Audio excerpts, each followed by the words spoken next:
This week on the Markcast, the USFL is in business, but there's a different owner. We're going to break down what this means for former owner Brian Woods, who's still on the team. Yeah, we have an exciting interview with prolific USFL author Jeff Pearlman. Jeff has some hot takes. I'm excited. We break down all the big announcements from Fox Sports, the press release, all the details you need to know. Some of the stuff we already knew, some of the stuff we know that they haven't announced yet, but we'll kind of get to all that. It almost feels like if you and I were like, we should make a new USFL. And you're like, that's a great idea. And I'm like, I'm going to put out a press release. And you're like, do it. And I'm just going to use a Microsoft Word and I'm going to put out a press release. And maybe there'll be a few misspellings and I'll have commas in the wrong places. And people are like, oh, this is awesome, the USFL. I don't know. I hope I'm wrong. It seems like it'd be kind of a fun idea, I guess. I don't know. I don't feel that optimistic about this. Just being honest, I really don't. Also, we're in the middle of playoff positioning. Just a couple teams figuring out where they're going to go. It's either going to be Hamilton hosting Montreal or Montreal hosting Hamilton. Depending on how everything shakes out this weekend with those games, we'll discuss that. We'll discuss what's happening Grey Cup weekend. It's coming up really soon. We're only a few weeks away. Yeah, we have a couple great CFL interviews. We have Dave Dawson with Sports Spectrum. This is the time right now where you are seeing the absolute character of the teams come out. Who the teams, each team really is, has finally come to fruition. We have Aaron Korolnek with TSN Edge and TSN 1050 Toronto. We do a little CFL fantasy talk, a little C218 sports betting, kind of all that stuff. His league signed a gambling partner, and I don't really know. I haven't been ultimately very impressed with the partnership as a whole. I don't think they've done a very good job of executing. And then, Paul, I'm really happy. I feel like we had a really wholehearted debate about the XFL, about the NFL, about does the XFL need a development system with the NFL, talking about a partnership that way. And then I think we got heated about a lot of stuff. This was, I think, the longest we've recorded non-interviewee in a long time. So it's good. Right. Like when we first started the podcast, about an hour long without interviews, and now we got interviews, and we went long today because we're really passionate about a lot of stuff. We hope you'll tune in. It's one of our better episodes, and it's all happening YouTube or wherever you get your audio podcasts.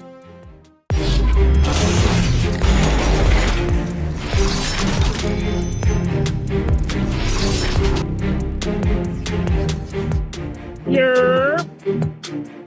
What is up, everybody? Welcome to the Markcast. It's Friday. Happy early birthday, Paul. Last year, we recorded, if you remember, on Thursday, and your birthday was Friday. I had a whole big sign and everything. Because today, it's just really funny. We're doing a lot of USFL stuff today. We're leading with USFL. It's called, the episode's called USFL is Back. 1 year ago today, they had the whole shutdown in San Antonio with the Spring League. We had Brian Woods on. We had Ken Shelby. Incredible to think that was 1 year ago today. We were in this very spot. We discovered the genius of Poop Maine a year ago today. People will, if you don't remember, in the TSL before, that's, the USFL now, there was it on Reddit, right? Or it was on Twitter, it was Instagram. It was someone named Poop Maine on Instagram was the one that released was talking all the smack about the Spring League, and that's when we had they got shut down, and they had the big C outbreak, and we had Brian Woods on. That's when we met Brian Woods. That's when he promised us our Jousters jerseys that we still don't have. Remember, like game balls and helmets. It was everything. They're not doing anything with that stuff now. He can just give it to you. I know. We'll talk about that later. Anyway, yes. So we are leading with USFL today. It's not every week that you have a new Spring League officially announced. We still have a lot of CFL stuff. So we have Jeff Pearlman. This is our big interview this week. Jeff Pearlman, he wrote Football for a Buck, The Crazy Rise and Crazier Demise of the USFL. So Jeff's been on. I've been working with him literally since June. He just finished the book. So we're going to do all the CFL stuff. We're going to talk now. We're going to toss to Jeff. Then we were going to have Luke Mullender on. He's former Saskatchewan. He does their play-by-play. Luke is also in his real world, is the vice president of the Red Cross in Canada. So he's a little busy this week with all the BC stuff going on. So Luke's going to come on next week. We have a big show. And then we have Dave Dawson with Sports Spectrum. We're talking all the CFL stuff. And then Aaron Korolnek, he's with TSN Edge. So we're talking some CFL fantasy, sports betting. And then he's with TSN 1050 Toronto. So just kind of general CFL stuff too. So we still have CFL stuff. A lot of stuff going on. Definitely a lot of stuff going on. I'm looking forward to the Pearlman interview. You said that was going to be good. I'm definitely looking forward to hearing what he has to say. Spicy. So. If you're a little hesitant, I like listener Max is very hesitant on USFL. If you are questioning any of this stuff, Pearlman, we've got some good nuggets coming up here in the Jeff Pearlman interview. So very awesome stuff. Let's keep it moving though. There's a new podcast review from Edmonds 206, someone up in Reed's neck of the woods. I guess, yeah, I guess that makes sense. Edmonds, I didn't even put that together yet. I didn't even put that together. Great listens with plenty of laughs. I appreciate that. The markcast.com/review. Also, please like and subscribe. We have all the USFL stuff, a lot of work going into this. I think I have a big Winnipeg Blue Bomber guest coming up next week, heading into that whole thing. So please like and subscribe. And yeah, but just I thought that was good. A good review came in. Very cool stuff. Here's the interesting thing that I saw here that I wanted to discuss, because you put it on the Google Doc. I saw it. I was like, this is very interesting. Yeah. You want to talk about the social media for the Toronto Argonauts, apparently. Well, no. So congratulations. I'm glad that your team followed you back. That's great. My thing is just in general, I was actually going to do a list this week of like how many different media people that we've talked to from all the teams and like who follows us and who does it. Cause right now it's the BC Lions for me, or for the Markcast account. It's not even me.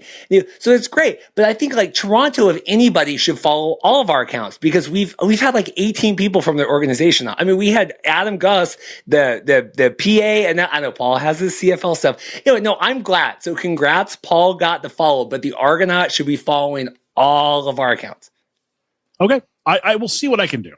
I want to talk to I don't want to push it too much. Well, here's the thing. I want to have like an in-depth convo with like someone that runs a team social media account. Cause like I'll talk with people, or I'll be seeing people online like 26 followers, one of which is the CFL. I'm like, why is that person with 26 followers? Like, why was the CFL like, we're going to follow them, but not these people that spend like 40 hours a week? I don't want to like Debbie down. It's interesting.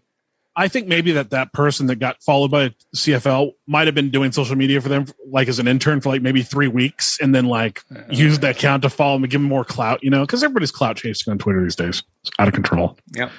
So I will say, so this is a big announcement. We haven't actually talked about this. We have our preface and then we have all our USFL stuff, I promise. I feel like I am officially over Arash.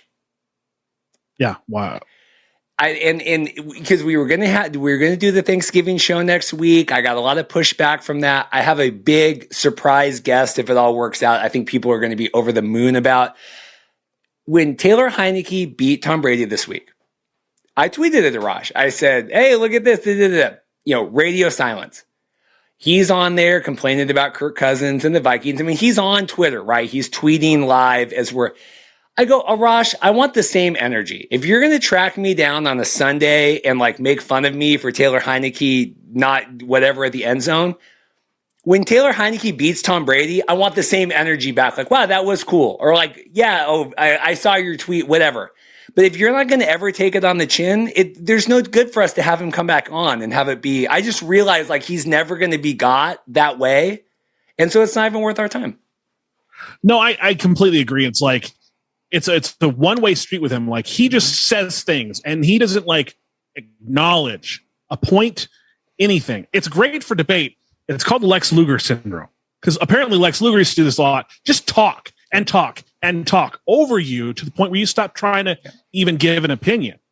But it's so infuriating at times where like I wanted to break out and be, because I'm kind of a cantankerous jerk on Twitter. Mm-hmm. I wanted to snap and go and just throw it back at him. Like, the guy's takes are just trash sometimes. And the fact that like everybody up north of the border was like, about how great he took us down. Like he didn't address anything. He just kept saying the same catchphrases over and over again.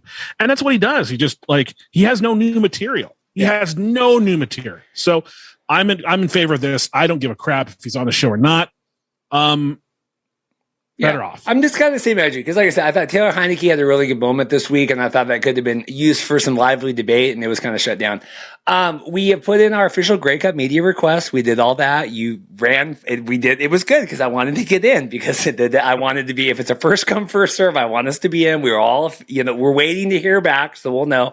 So anyway, hopefully to cover all the Grey Cup stuff, and then we'll skip this other stuff. The Grey Cup has some good merch coming. I hope we can pick some up up there in person in Hamilton, because it's like $45 for a hat plus like $22 Canadian shipping. It's like $67 Canadian shipping to get a flat brim hat. F that. Yeah. So anyway, Sorry. you're good. So Right. leading with the USFL stuff. They came out this week, announced Sunday they got a new verified USFL account on Twitter. So we kind of anticipated stuff was coming. Remember, they had that wonky, all this speaks to like something is weird here, because they had like official USFL. It wasn't verified. They had like 2,000 followers. Now they're official at USFL. They updated the website Monday night. They had some new logo or graphics and stuff. And then we had Sports Business Journal here. And then we had the press release from Fox. Do you see the Sports Business Journal stuff? Yes, I do. It is Fox Sports announcing today that a newly reconstituted United States Football League USFL will kick off in April, and has named an executive team led by co-founder Brian Woods, who had been CEO of the Spring League. He will be president of football operations. Under him are 3 veteran Fox employees: Daryl Johnston as executive VP of football operations, Fox Sports rules and analyst Mike Pereira as head of officiating, and Edward Hartman as executive VP and business operations. Apparently he followed the Markcast account on Twitter. He left a position at Fox Corp to become Fox Sports senior VP, digital partnerships and wagering. All the big things now. Wagering. So it's going to be interesting to see how these 3 get together. I guess my question is, like, this doesn't sound like Brian Woods is part of the ownership team anymore. Yeah. So and down here in the thing, yeah. So they originally had Fox as a minority equity stake owner. Now, yes, this is very much, and we've had this reported from Dre Johnson on the podcast before, as well as Dylan Smith, that Fox very much owns this outright. The belief with us and the writers and everybody talking is, Brian Woods brought this idea to Fox. Brian is now a Fox employee, but Brian is still very much involved in this. So, but Mike Mitchell and others have said, like, Fox controlling the money is probably a better outcome here than there's unsubstantiated or confirmed reports, but like people from the Spring League back in May are still waiting on paychecks. So it's kind of one of those things like, it's good to have Brian as kind of the figurehead, maybe the brain trust going forward, but maybe having Fox running the business, owning it, maybe will settle some investors' minds a little bit more if they're trying to like grow it out from that way. That's very valid because I'm thinking about how there were concerns about the Spring League, how the kids, for lack of a better term, kids, to me, they're younger than I am. The kids weren't getting meals. The kids weren't, being taken care of. So a lot of the concerns that we had voiced on this podcast about how the Spring League was barely running as it was, this kind of alleviates those concerns that I had now that you've got a company behind it. And I think also there's probably a really good chance that the reason Fox owns this was, one, for legal purposes, because, there's been a lot of questions that we brought up about trademark ownership and stuff like that. So now you've got a legal team behind you that can actually go to court and argue these things. You've also got a situation in which Fox is now not paying anybody for the content. Yep. They own the content outright. And in this game, in this day and age, how people are selling off their rights to their music albums for streaming services, stuff like this, in this day and age, content is everything. If you have content, somebody's going to buy your content. And then who knows, who knows how far that goes. So this is probably a situation where maybe been those 2 things factored into, also the alleviating the minds of investors after the Spring League stuff happened. Yeah, So there was questions, was Brian still going to be involved? We know that now. The other thing, there's been a lot of concerns about, the payment of players. Are players getting paid? Remember in the Spring League, it was more of a pay to play.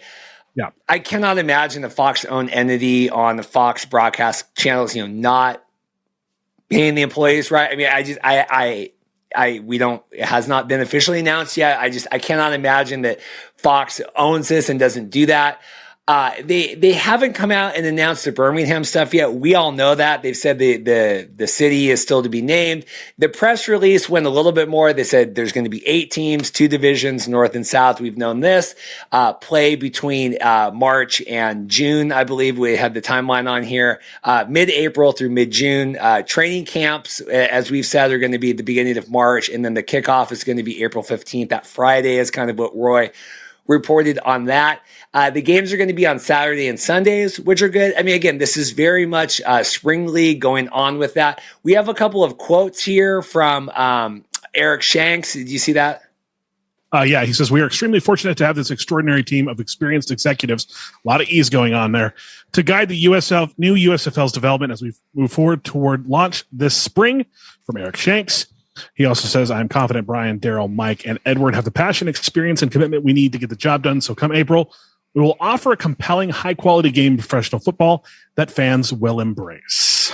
And I'm hoping, everyone, if you're longtime listeners of the podcast, you'll know that we had our qualms with the spring league, kind of the media behind it and getting maybe the information we needed, player interviews. So Daryl Johnson was already online, engaging with fans. Someone was criticizing, you have all these business, or you have all these football people, you need business people. He's already responding, it's football first, the fate of the AAF and XFL had mitigating circumstances. Like, he's already engaging with them, right? We've already had Edward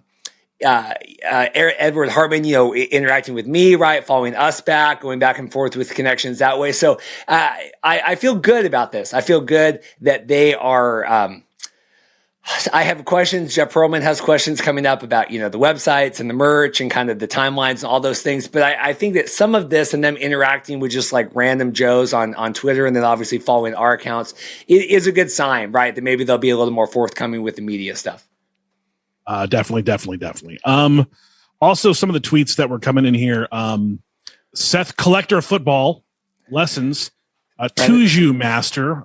Listen. No, Seth brings up a good point here. So, because Dan Kaplan just announced that there's a 6-year deal, right, for $2 billion for Premier League. Are you tracking any of this? Yeah.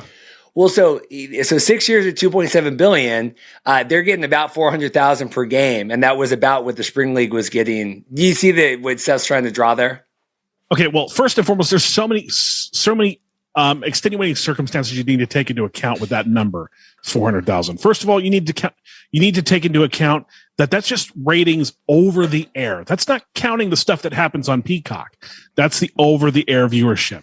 Second of all, what time are the games coming on? 6, 7 in the morning sometimes. Is someone on the West Coast who's a Tottenham fan like I am I really going to wake up at 5 in the morning to watch Tottenham play? I love my sleep. I'm not going to do that. So I'll watch it on demand later on. So this number, about 400,000 per game, is it's not representative of the actual number of people that are actually watching the Premier League.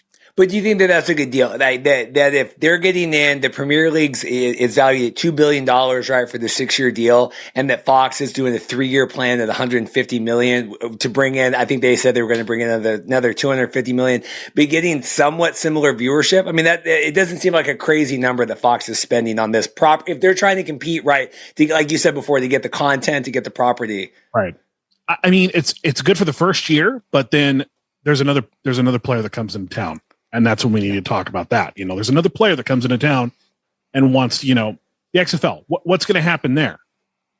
Are the numbers going to go down? Like, are people going to want to opt for the XFL more than the USFL, or vice versa? Are people going to opt more for the USFL than the XFL? That's something that needs to be taken into consideration. Where are they going to be able to hold that number that they had, 400,000 views when they were doing Spring League? Are they going to be able to hold that number when XFL comes around? I'm not sure. It's interesting too, because I think that the XFL, right, is going to be earlier, right? If they're presumably they're launching, after in February, we don't know this yet. If they're doing a little earlier, I worry more about the coaches' contracts and the player contracts, right? Like when the AAF came in, they were signing players to multi-year contracts so that they could not jump to the XFL when they launched.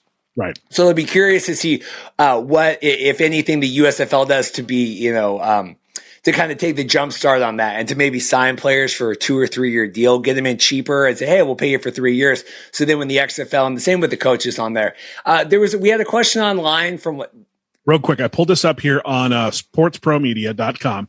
It said, quote, the Comcast-owned broadcaster averaged 414,000 viewers per match, Premier League, for per match window on the NBC networks, which, since acquiring the league rights ahead of the 13-14 season.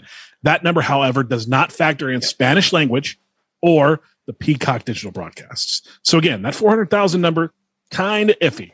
That's good. Well, and it's hard to get the numbers. I think the point was just that maybe that Fox, like you said, where they're owning the content, if they're producing it and they know that they have a home for it, they're probably getting a better deal than having to pay like the Premier League $2 billion that they're getting. It's like, we're getting into the discount.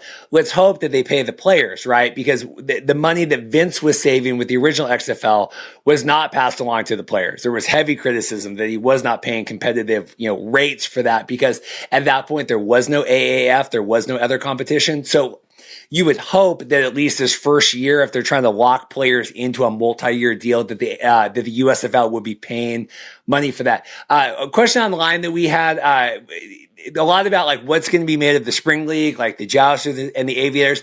I think that is still going to exist, whether that's like a 2-week training camp that it kind of used to be before Brian was trying to bring this to TV. I don't think that that's going away. I don't know, obviously we'll keep an eye on it, but that's like, if you're like a diehard Jousters fan or whatever, or, I don't know, but I think that's still going to exist. But clearly, the trademarks and the money that's been spent will be for these USFL franchises. And like, we'll go here to Jeff. Jeff has a lot of thoughts about if there's enough nostalgia there with the USFL to kind of justify all this work that they're doing. And another point to that whole owning the content thing, NBC's paying $2.7 billion and they don't own one frame of that video. Fox owns everything they're going to be shooting for the spring, this USFL. Yep. I want to call it the Spring League because this is Spring League, but it is. Them owning their own content, like you said, it just because we have a question here coming up later. XFL with Disney or whatever. Think of all this money that all these carriers are paying for all this content, right? Like Netflix, we're going to give Martin Scorsese $250 million to go make a movie. Here's Fox, like you said, they own all of this content in perpetuity. I can't speak with my braces. Perpetuity. In perpetuity. But besides guaranteeing a home for this content, I can't imagine this isn't the great deal for them. If it works out. I mean, if it doesn't work out, then. And I also like, and I hate to keep harping on this, but I'm not saying I'm sure, but it feels like there might have been a situation where Brian brought this to Fox and said, how much are you going to pay me for the content I'm willing to provide? And Fox threw out a number, and Brian realized that he couldn't run the league on the number he was given, which may have, in turn, sped this up. Where Fox is like, "Well, we want it. Let's do this," and then gave him the the buyout. So because there's always questions like, "Well, Fox it's like they could have just decided to buy the thing." Like both of those things can be true. Like Fox could have been a minority owner that now is the majority owner. Like that all can happen and be all realistic. So. A lot of questions to be answered in the upcoming weeks, and we'll definitely stay on top of that. I know Reed will text me every 5 minutes with something new if something happens. So that being said, we're going to toss to Jeff Pearlman, Dave Dawson, Aaron Korolnek, and then we'll come back with CFL news. And then we have XFL. We got some. We have a little XFL discussion, fan control football, and then a couple of voicemails for you. Awesome. Well, I'm excited today. This has been months in the making. I'm not quite as prolific as the Rich Eisen show that I saw your video interview on getting ready for this, but thank you. Welcome to the Markcast, Jeff Pearlman. How are you doing? I am well, and I apologize. I just had a book I actually just handed in a couple of days ago. So when you're in the tunnel, the dark, deep tunnel, you always worry that you sound like an asshole because I don't like telling people like, I can't do it because I feel like when you're a journalist and your job is soliciting interviews, it's not really cool to not do interviews. If people want to talk to you, I was just living in the hell of book deadline. So I do apologize. That's good. But so the book's in, the book is sent off. How are we feeling about that? Terrible. I always feel terrible. I'm always like, this sucks. This is the worst. I asked my wife to read it. She'll say it's good. And I'll say, no, you're just being nice. It sucks. And then someone gives you a compliment because we're all just like, I think most writers tend to be a little bit, we're very thin skinned and you'll be like, this sucks. And someone will say, it's really good. And you'll be like, oh, really? It's really good. So I don't know. It's fine. Well, this worked out good because, like I said, we could have just had you on during the summer, kind of speculating about whatever. But now, we have a new USFL coming, kind of Fox Sports and all that. I guess first off, how did you get involved? Lots of excitement with you coming on with the book that you wrote from the previous XFL, Football for a Buck. The crazy rise and crazier demise of the USFL. How did you get involved in all that to begin with? Well, I grew up. I'm older than you, clearly. I grew up in a small town, Mahopac, New York. And when the USFL came along, I remember seeing the cover of the Sports Illustrated. It was a cover of Sports Illustrated. I went to the Mahopac library because my family would not get a SI subscription because it was very expensive. And I remember seeing Herschel Walker on the cover. And it said, hitting pay dirt. And it was him in a New Jersey Generals uniform. It was the greatest thing ever. And I just fell in love with the USFL. And that love the USFL, like love the new league. Loved everything, the logo, the players, the helmets, all that stuff. And when I was a senior in high school for my AP English class in Mahopac, New York, we had to write a senior thesis of 20 pages, and I pitched the downfall of the USFL. And my teacher was definitely not feeling the downfall of the USFL, but I was like, no, I want to do it. And I wrote 40 pages on the downfall of the USFL at 17 or 18 years old. I'm sure it sucked, but I always had that in my head. I just always had that in my head. I always had the USFL in my head. And I was the kind of nerd who would watch old USFL games on YouTube and just kind of fell in love with it. And so years later, when I started writing books, a USFL book was always in my head. For years, it was always in my head. And I finally pitched it, got rejected, pitched it again, was able to write it. And it was kind of my dream book in a lot of ways. And I mean, obviously the research and everything that you had to do, kind of going back and the interviews and everything. I mean, talk about, I want to, obviously transition to all this new stuff, but all the work and insights that you had to get to be able to do it as thoroughly as you did. That's the fun of it all. Like, the fun isn't the writing to me. The writing is hard. The fun is you have 1 year where you can just call everyone for the old USFL. You're just going to track these people down. And for a lot of these guys, the old USFL, it's like talking to someone about their great days in a fraternity in college. Like, hey, can I talk to you about your time in whatever, something alpha at the University of Florida in 1990? Oh, can you? Yeah, man, of course you can. What? And that was USFL to these guys. So I interviewed hundreds and hundreds of people, and I don't think anyone felt conflicted about talking about that experience. It was just a joyful experience for them. Well, it's cool. And I mean, we do a lot of CFL coverage here too now. And that's the joy with that too, is people that are really passionate about it, right? Want to share and want to talk about it. Obviously, the downfall and all that. It's so funny to me how it's not the same now. We're coming back, but it feels weird. This USFL coming back now. Obviously, we had the Trump of it all and the generals and kind of all that stuff. Are you pretty up to speed with this new Fox owned? Now that we know it's actually Fox owned USFL that will be launching here in April. I mean, I've probably read the same things you have, and I have a lot of people saying, "What do you think about this? What do you think about this?" So I get asked about it a fair amount, and I'm just going to be honest. Like, I think what it has in common with the old USFL is they're calling it the USFL, and they'll have a few team names, and that's about it. And I'm actually, how old are you? 35. Well, you're 35, so you don't have like super strong memories of the USFL or any memories of the USFL as far as at the time. I'm a little surprised. I don't totally get why they're calling. I'm not against it, but I don't totally get it because it's not like when I say nobody wanted a USFL book until I wrote it, like, nobody in publishing was like, that's great, that's going to sell, because not that many people cared. So I'm a little surprised that they're tying themselves to the name and the team names, because I'm not sure there's that great of a nostalgia to it. You know what I mean? It's a little confusing to me. I 100% agree. So we had back, I'm trying to do the timeline, back in like April, kind of whenever this came out, because we were following the spring league before. That's Brian Woods's, alternate football, bubble system, whatever. Brian's been on the show. We had, we followed, they had a big outbreak in San Antonio. They had to cancel the season. So when they came out and announced this, immediately there was all this, who owns the trademarks? What's going on? Why are they doing that? Steve Earhart came out. I'm sure you've talked with him. He came on our show and said, no one ever talked with us. And that to me was the weirdest thing from the get-go, is why would you, it's the same, we cover the XFL. Why would you tie yourself to this new entity, your new entity, tie it to this old name like Dwayne and Danny with the XFL, with the USFL, but then not even reach out to like Steve Earhart and a lot of the former guys and, and girls to like get their blessings or work with it. I mean, don't you think that that's weird? Yeah, I'm telling you, I'm not. I hope I'm wrong. I don't really care, but yeah, I more hope I'm wrong than. I don't see it happening still. I just don't. It feels really sloppy.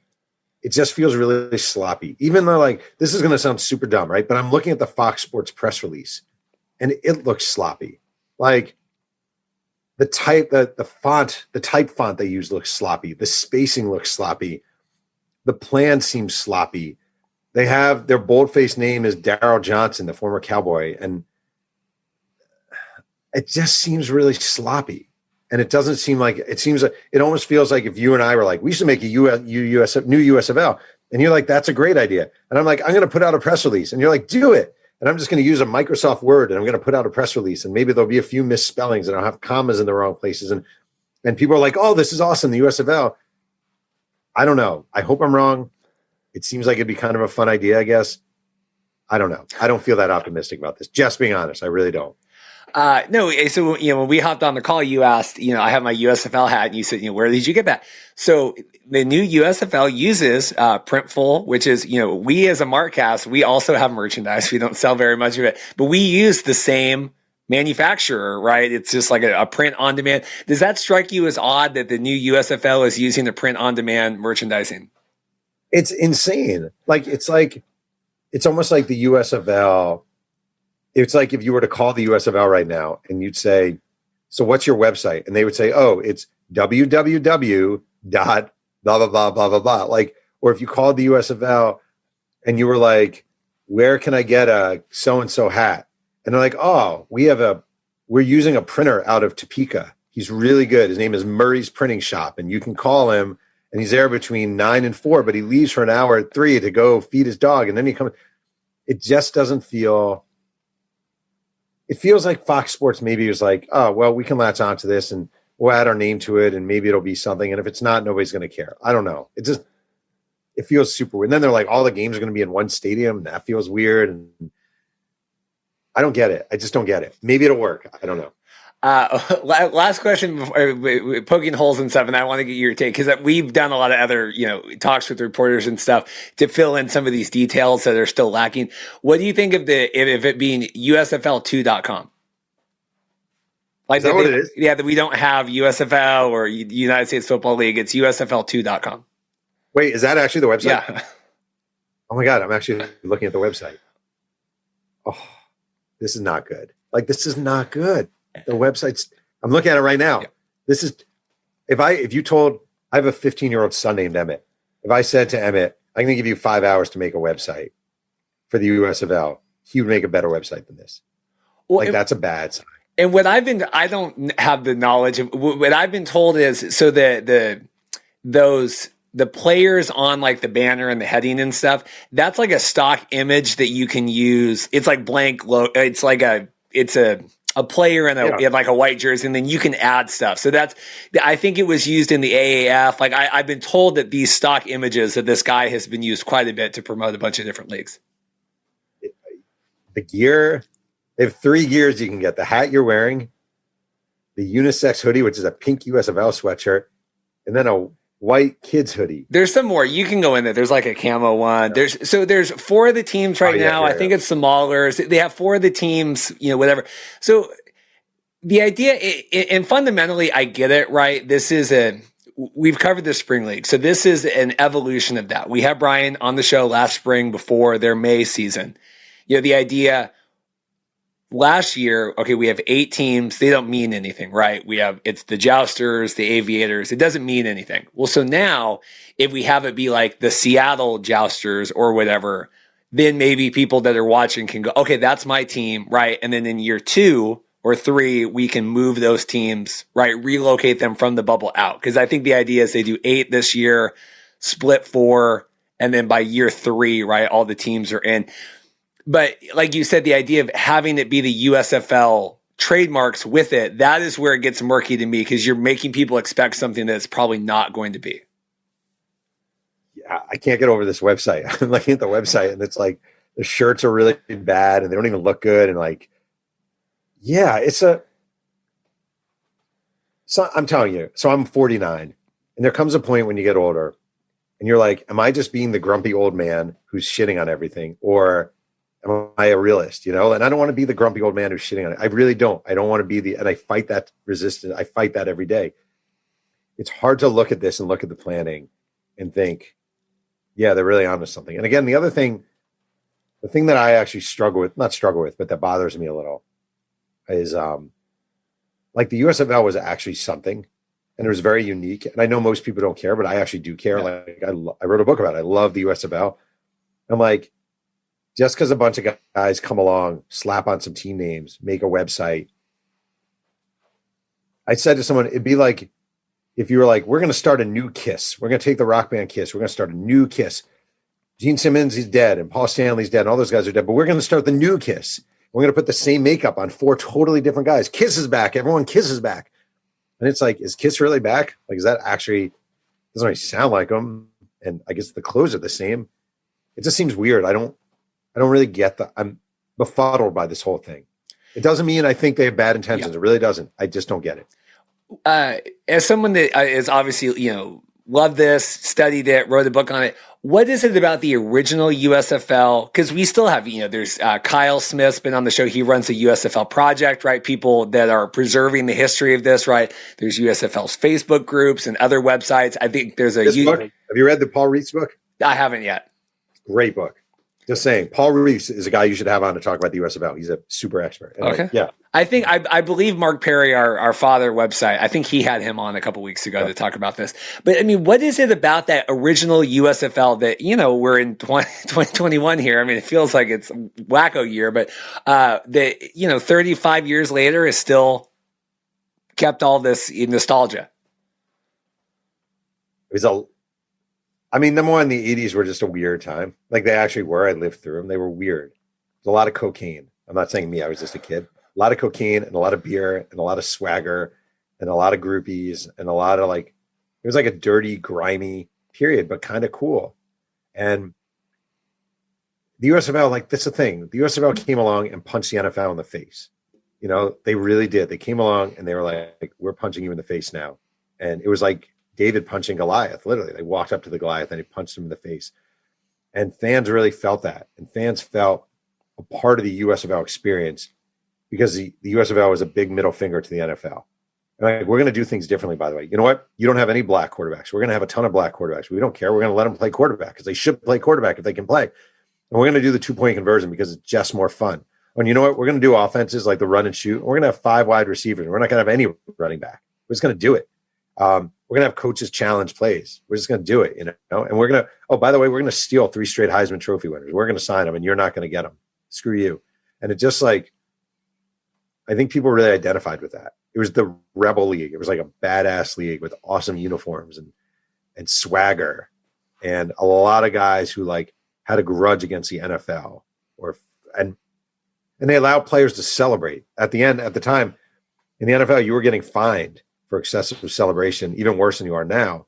Yeah. And USFL was all about talking trash and getting in people's faces and doing cool touchdown dances and to be like 12-year-old me, like hot cheerleaders, like little grimy things. It's stupid, but at the time, all that stuff really added up. So people had a real visceral connection to the USFL.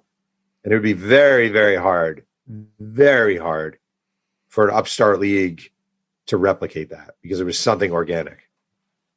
It's kind of like, ECW when it came to the WWE. I mean, we tracked, all that and the Vince and everything, but it's the same idea, right? You're offering that alternative. Do you think, and I'm sure you've been asked this a million times, but if it weren't for the Trump of it all moving to fall to go to head, I mean, was that spring niche, was that going to be a success for the USFL? No, but it would have, it depends how you define success. Ultimately, they probably would have merged. The NFL would have absorbed 5 of those teams, 6 of those teams. Because you got to remember, you had a team in Jacksonville at the time when there were no Jacksonville Jaguars that was drawing crazy. You had a team in Memphis before there was any team in Tennessee. You had a team in Baltimore after the Colts left, before the Ravens came along.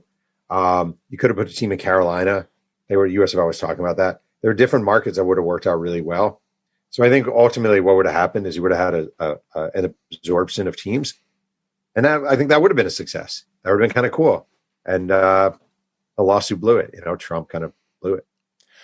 Do you think now with there being an expansion of teams, right, and they're continuing to talk in the NFL, right, Toronto and London, I mean, we just had reports this week again about it. And keep in mind, we are a podcast that's focused solely on covering spring football leagues. Do you think that the chances of having a successful spring football league now, doubling up in a lot of these cities, right, except for, maybe St. Louis, right, Birmingham, I mean, there's not that many untouched NFL really viable cities. Is there a successful formula there for spring football? It's hard. There's no formula where you're going to be the NFL. Like, that's first thing. I think people know that, but you do need to know that. I always think, like, if I were starting a spring football league and it was real, I really want to start a spring football league. I'm doing Boise. I'm doing Tulsa. I'm doing Toledo. I might do White Plains, New York. Like, I'm doing markets that are Irvine, California. Like, I'm doing mid-major markets where they don't have a ton to do and fans will come. I'm not doing markets. I'm not putting a team in Seattle. It just doesn't make sense. The NFL is a year-round entity now. It's not, when the USFL came along, it wasn't. Now it is. So to try and compete in NFL cities makes no sense. There are a lot of people who live in Boise, Idaho. Factually, there's a stadium in Boise, Idaho. There are a lot of people who live in White Plains, New York, believe it or not. Like, there's no pro football. There wouldn't be. So I just think if you want to do it, if any were interested in actually turning a profit, a modest profit, I would make it mid-major cities that don't have, and maybe you could have a Nashville where there's no NFL team. A Memphis, not Nashville, Memphis, cities like that. But I think mid-major is the way to go. Does some of the Fox people that they have involved in this, having Fox own the league, does that do anything? Obviously tracking the difference of the USFL, having the every owner kind of has their own, prerogative, right? What are we trying to do? Does having it owned by the TV network, does that do anything for you? I mean, it guarantees that the games will be televised. Yeah. That's nothing to sneeze at. So that's pretty good. It also, though, I mean, it also means maybe Fox is like, we're going to put these on at 2 after an infomercial from, whoever, Robin Thicke. So that's not so good. But I think ultimately, I mean, the thing is, it's so weird. Like, back in the day when the USFL got a TV deal from ABC and ESPN, that was enormous. Like, that was a huge coup and that was a big deal. Nowadays, I can't tell you the last time my kids are teenagers. I can tell you the last time my kids sat down, grabbed a remote control, and turned on a TV. You know what I mean? Like, it's a different world. And younger viewers, if you're trying to get younger viewers, they're not watching things the same way. They're not like, oh, it's 4:00. I need to sit down and turn on a USFL game. It's much more fed off of everything online. And you could have a streaming service carry these games and probably, I just don't know how big of a difference it would make. So it can't hurt, but I don't know. It's not the same landscape that it was back in the day. Well, it's totally, and the channel surfing or stumbling upon something or, having the overrun lead to something else or the put something on after it. I mean, it just doesn't exist anymore. It's odd. The idea that basically we're going to have these teams, called, the Florida, whatever, but still exist in this bubble in Birmingham for a year. I mean, I just think I've always thought that you're setting up unrealistic expectations, right? Like, we knew what the spring league was. Okay, it's the Jousters, whatever. We're cheering Team Purple versus Team Green. But when you start calling them city names, but they're still located in a base city, it's hard for me to see this working. It just is, because I know the expectation is we'll call them by the city names. This first year they'll be in Alabama, and then we'll step to their cities. It seems like the odds of that happening are super slim. There's just so many hurdles and hoops to jump through for that to actually happen. Like, all right, we're going to have the Pittsburgh Maulers, right? The Maulers are one of the teams, right? Okay. We have the Pittsburgh Maulers, and this year they're going to play in Birmingham. Where are they going to play next year? Well, we're not going to have them in Heinz Field because it's way too big and it's going to look empty. Maybe we can use University of Pittsburgh Stadium. Well, are they even available? Is that even a lease? I don't know. Maybe it's not. Well, we can play outside of Pittsburgh. Maybe we'll play in so-and-so. Like and then you wind up with a team in Bethlehem playing on a high school field. Like it's a lot of hoops, and it doesn't really seem, maybe I'm wrong, that they have these things in order. It all feels real pipe dreamish. And if it feels like they released a press release and put up a website a million steps before they actually had any real plan of what they're doing. Like, are there any coaches hired? Have they reached out to players? Are they having combines? Are they like, it just sounds like like if you and I said, we're going to start a league. Let's just start a league. Let's put up a website. It's going to be awesome. And then people start tweeting about it.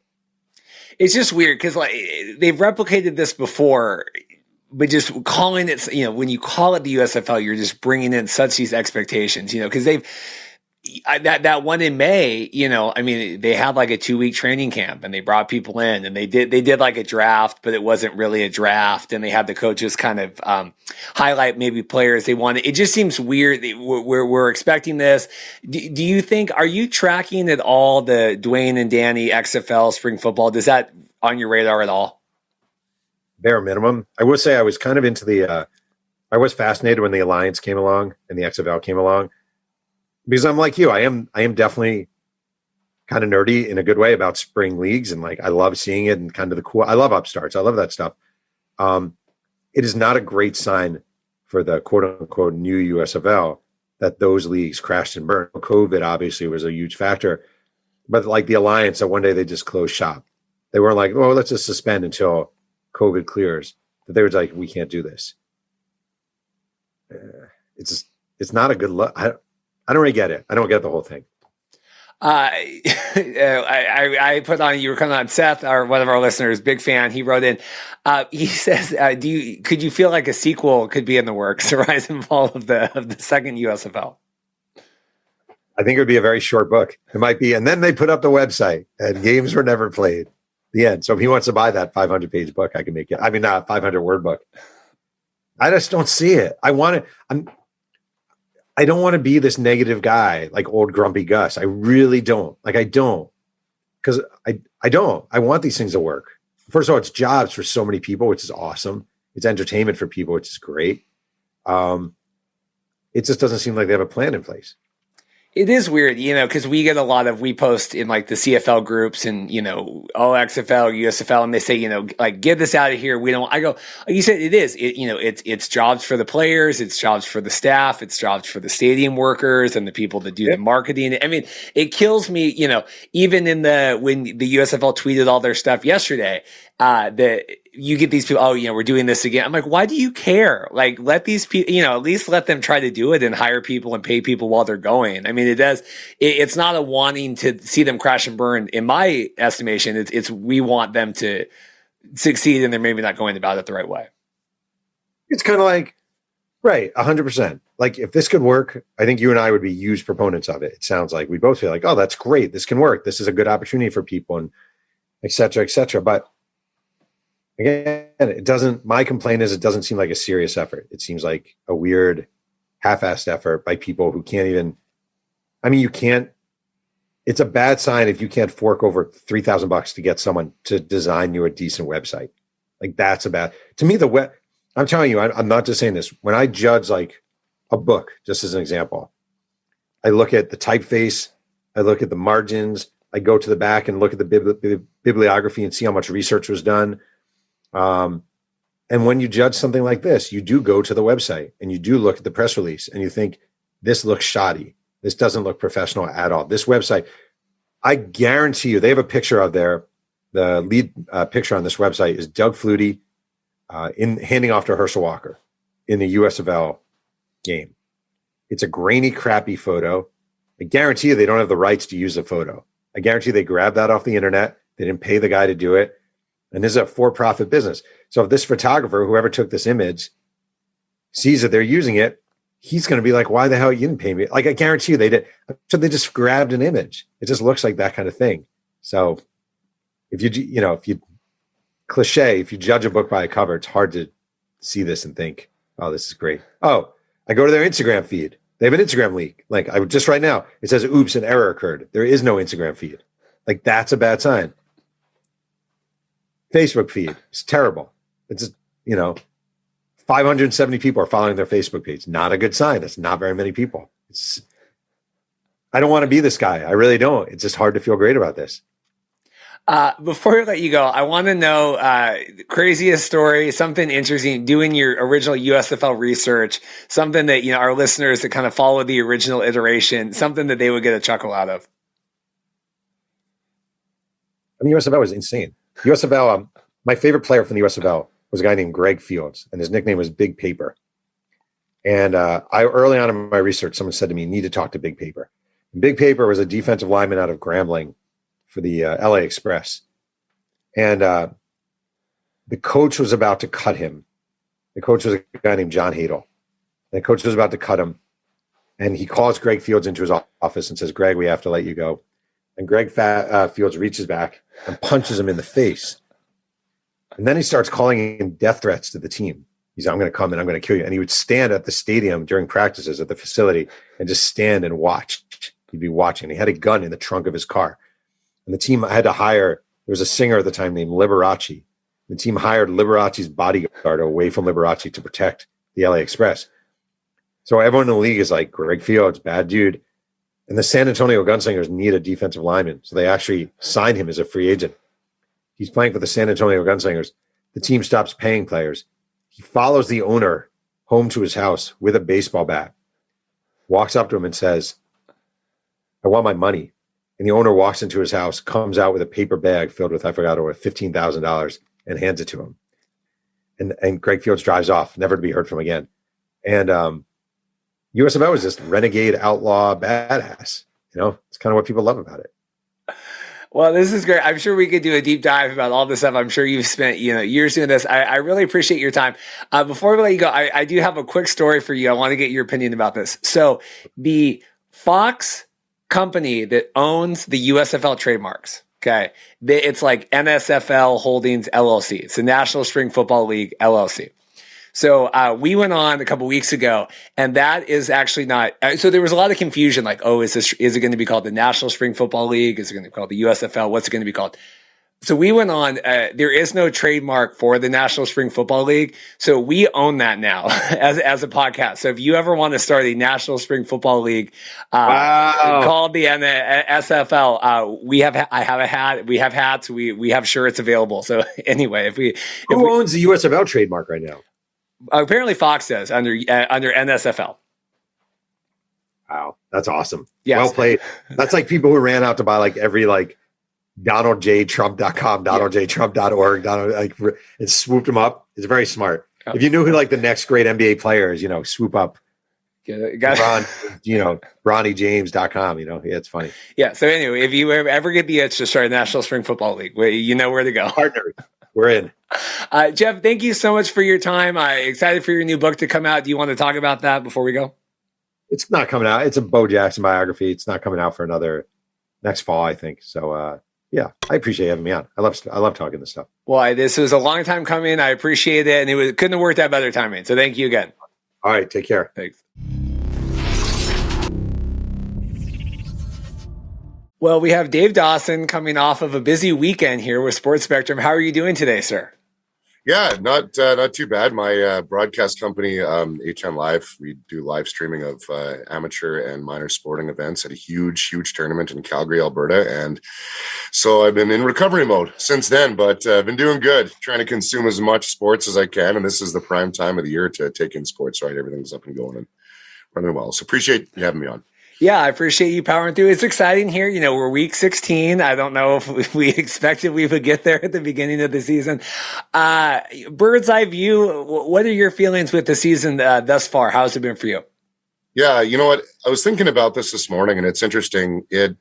This is essentially the sweet spot of what would have been the season last year, right? So obviously no preseason, and those first 2, 3, 4 weeks, you get those games that, is this really the team? Like we saw Saskatchewan, kind of burst out of the gate because they had some easy wins against some teams that weren't that good. And you thought, oh, wow, okay, Cody Fajardo is going to be the MOP.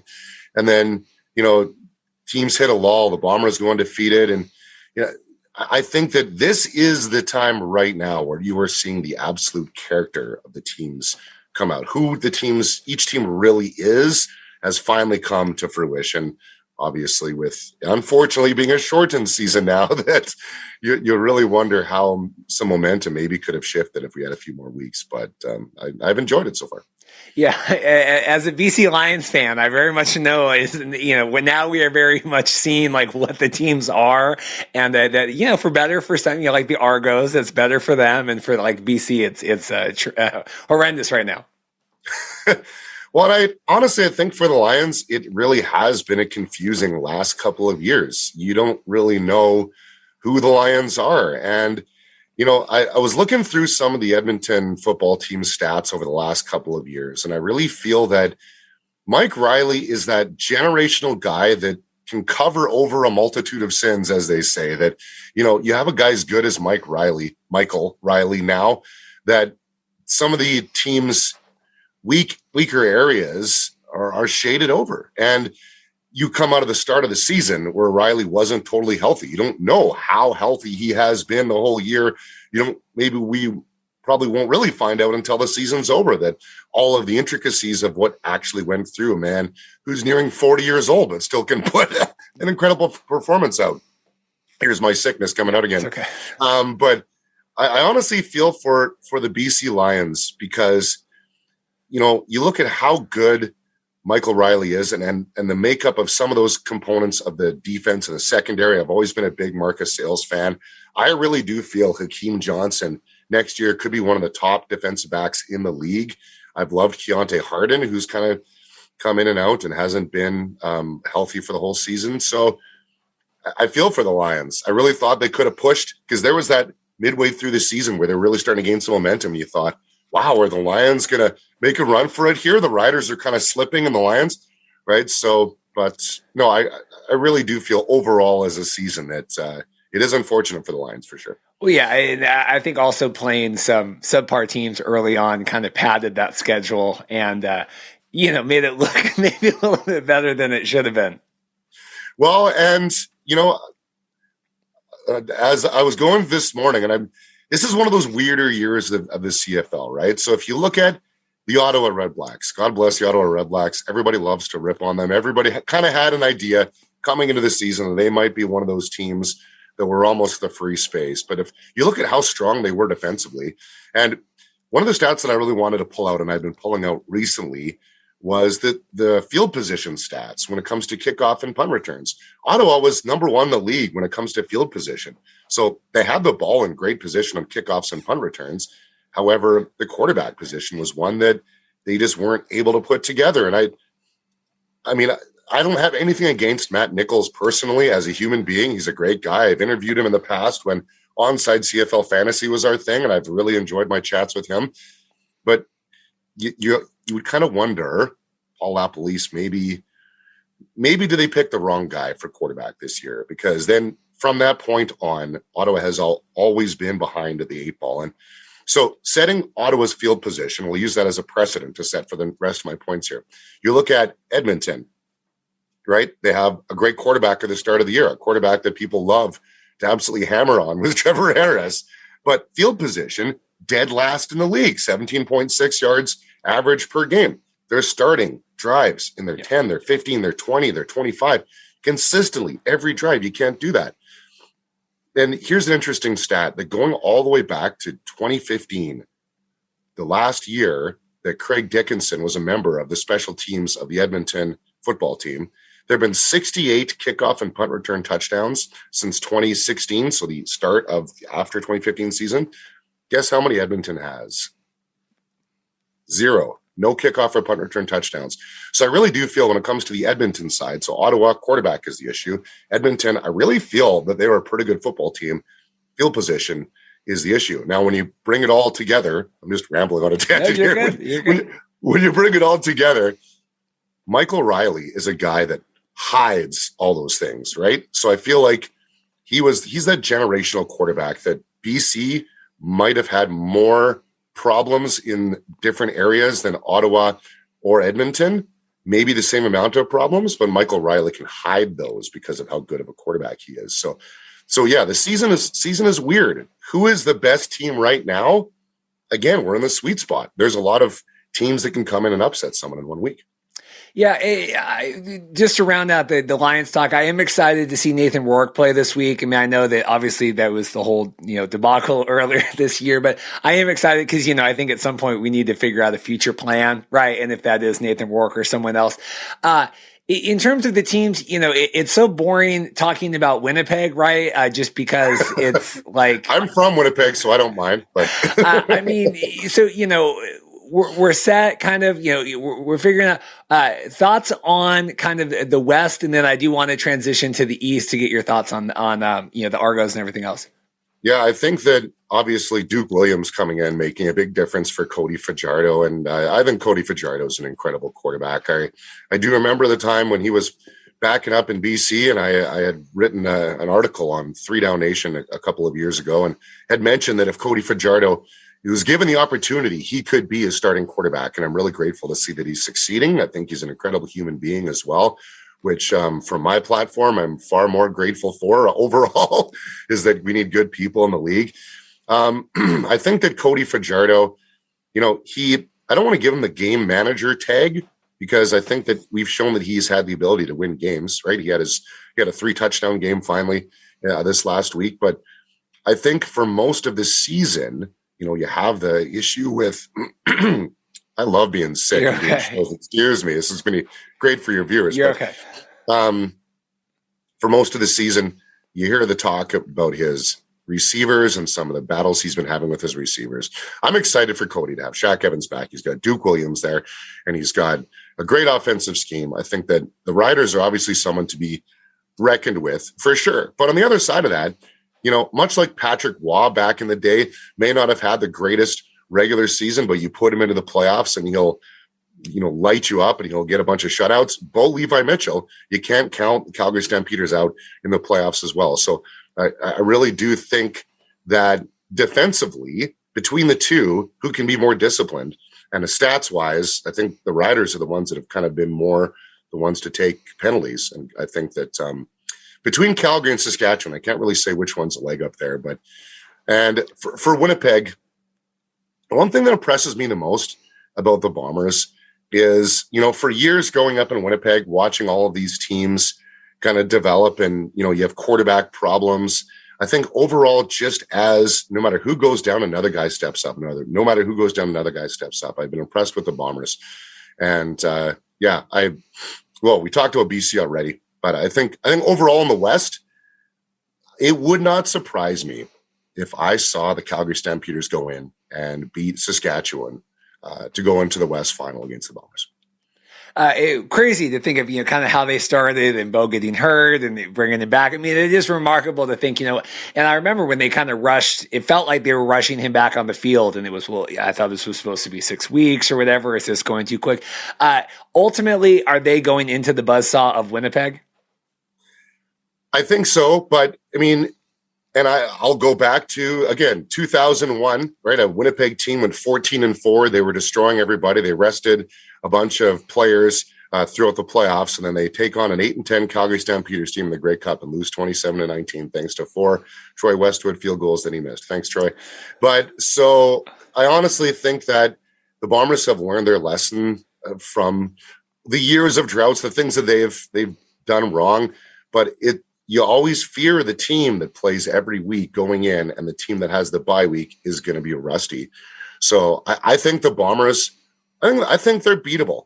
I think that they are. I think that, you never count out Bo Levi Mitchell in the playoffs. And I'm not counting out the Riders by any stretch of the imagination. But, I mean, and I know that doink off the crossbar is going to drive Cody Fajardo nuts from last year, right? So to summarize my point, I think Bo Levi Mitchell is a winner. It's been proven. The Stampeders are always next man up. That's what it's been for years. We've tried to disprove it.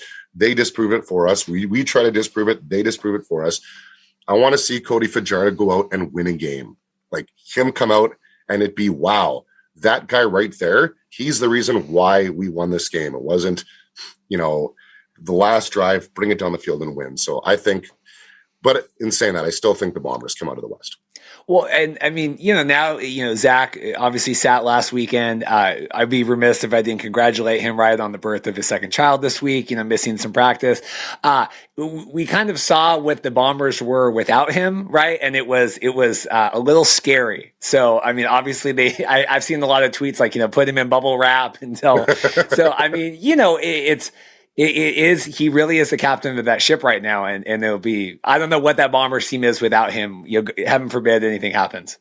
Well, and let's not take anything away from Montreal. I had Montreal picked as my favorite to win the East before the season started. A healthy Vernon Adams, where they left off last year with that offense. As soon as Kahari Jones is an incredible coach. He's a quarterback whisperer, right? And I love that point. I believe it was Dwayne Ford that made on the air a couple weeks back about having a quarterback as your coach to coach your quarterback, right? So your head coach, he can speak the same language as a quarterback. And I think that maybe was one of the main problems with Trevor Harrison in Edmonton, is that he and Jamie Elizondo maybe didn't see eye to eye. And now having a quarterback who is your coach, you can be able to speak that same language. And Montreal's had a good defense the whole year, right? They've had flashes where who are these guys, not taking anything away from them. So I think just as much as, yes, Zach Collaros is the straw that stirs the drink in Winnipeg, I think the Montreal is a good team. But I'll finish my Winnipeg point with this, that I think it's fantastic. At one point in time, Zach Collaros was on pace for 64 touchdowns in a year, something ridiculous like that back in his prime. He gets injured and everybody kind of dusted him off and said, okay, who's the next guy? Is that going to be Trevor Harris? Is that going to be, whoever the next quarterback might be? And we threw Zach Collaros to the side. It's so great to see Zach, rejuvenating his career and now being this guy Zach was the face of the CFL for a number of years, right? So I think that's great to see. Yeah, it's exciting. It's not exciting having my wife, casually pick them as her winner pick, during the kickoff game this season. But, it's wonderful. Talking about the East here, Argos really looking strong. We've had a lot of different people from the organizations on the last couple of weeks. It just feels, and it's, disheartening with all the Toronto-y stuff, everything else going on, because it does feel like it's such a fun team and fan base and organization and everything. How strong do you feel about them, representing the East in the Grey Cup? I mean, they're halfway there. I think, if anything, the East is wide open up for grabs. I think between Toronto, Montreal, and Hamilton, it's the matter of one. I think all three teams are on even footing, and it's literally one play in a quarter that could determine the East division. I think in the CFL, in the West rather, there's a little more potential disparity if the Bombers really come out and play a game that we've seen they can destroy anybody. It doesn't matter what jersey they're wearing. I honestly do feel that it could be a Jeremiah Masoli turnover. And sometimes, the Jeremiah Masoli that we have seen, it's a bit of a Jekyll and Hyde, that he can pitch it down the field. He can use his legs. I think that at times, I don't know how much confidence, and I've always liked McLeod Bethel Thompson. I've always really, really liked him as a quarterback. I don't know how much confidence I have in him in a win me a game type situation with receivers who, I'm not sure if they're on the same page as him.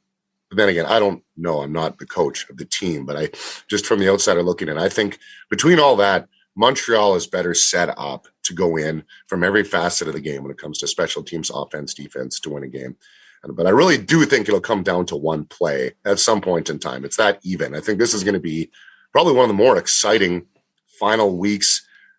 And by final weeks, I mean playoffs going into the Grey Cup. This might be one of the most exciting stretches we've ever seen in the CFL.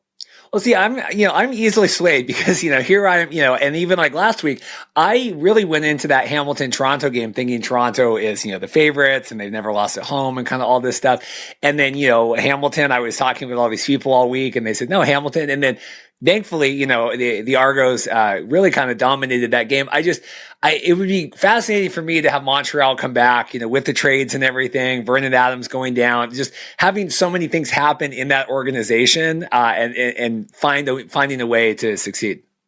Yeah, and Toronto's been that team over the last few years too. They've been just the team of not inconsistency, but all kinds of organizational distractions, right? Have they not? There's been so many of them in Toronto over the years, and yet they've still been able to find their way amongst the distractions to make it through. And I really feel for Toronto. And I think that, there's a bigger CFL picture there that I'm not sure if we have time to talk about this today, but it's something that, I really do feel, obviously, with the XFL coming back in a couple of seasons. And, it's unfortunate that the Argos, and I've made this point before and I'll stick to it. The Argos should be playing in Mississauga or not Kenora, or somewhere else other than Toronto. I really do feel that they're lost. I mean, Reed, if you've been in that area before, right in the downtown hub of Toronto, that's a very Leafs, NFL, and Raptors city. It's not an Argos city anymore. So I really do feel for the Argos that for how good of teams they've had, and I'm just going on a tangent sidebar here. I hope you're okay with this, that Calgary's the same situation as well. And as a Lions fan, you know that. They're the big fish. They're the little fish lost in a big pond. Stampeders' attendance has plummeted over the last 5 years, consistently every year. Labor Day Classic is that one game that they'll start to get people back in. With BC, it's the same thing as well. I really feel for the Argos that, they always have had pretty good teams in the last few years, but they're just lost in that Toronto bubble of it's Raptors, Leafs, NFL, or bust. It's just hard, especially when we have people on the show, and we had Adam Goss on last week. These people that give a lot of their time, as we all do, to kind of covering this, and just the success they're seeing, and they had the Steve Simmons article came out. The Toronto could clinch the East and no one cares, and it was like this rallying cry. It's just I wish, but I guess that's the plight, right, of the non-NFL media, whatever, covering all these other things, that it's always an uphill battle.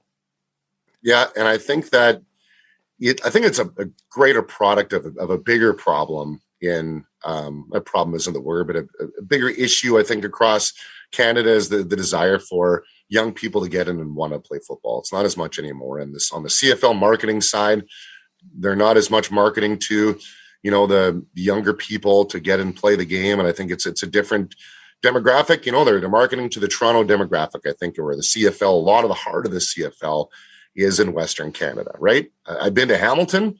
I love watching the games there. It's a beautiful facility. There's a great CFL crowd there. But I think that as the world changes, I don't know. I think this CFL, here's the best way to summarize it, in my opinion. CFL is trying to market a big league, big time. We're just as good as the NFL, to a demographic that would just prefer having your next door neighbor Canadian receiver guy be the feature star of the league. He came to my school.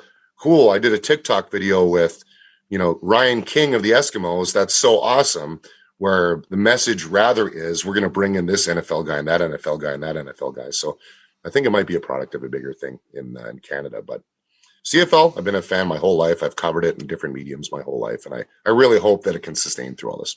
Yeah, it's just a weird disconnect. And even, obviously we have like all this USFL stuff, and, I see us or other people posting in Facebook groups, and, CFL people, well, what does this have to do with anything? Or what? It's like, it's all kind of, NFL is king, and then everything else is there. And so it all exists together. It doesn't exist in a vacuum, and players might be moving or competition is good, but it's this weird, like, we're fine, but yet we're also very insecure about how fine we are when it comes to like CFL. That's at least what I've noticed, is like, there's absolutely nothing wrong, but I'm going to really scream that very vocally and not, not confident at all. And I honestly think that, I don't know enough about the XFL, but I think that obviously with The Rourke being part of the ownership group, he used to play in the CFL. People have talked this to death. I'm not the expert on it. You probably have people on it to talk about it, but you can see the writing on the wall that the XFL is going to be coming into Canada in some sort of merger eventually. That's likely what's going to be happening. I really do feel there's a market in the CFL if they were to have, some sort of awareness for the Western Canadian product, still be able to bring in those American players. I've made great relationships. Keon Raymond is an example of a player who I've become and been great friends with for a decade. He's now coaching the CJFL in Prince George, BC.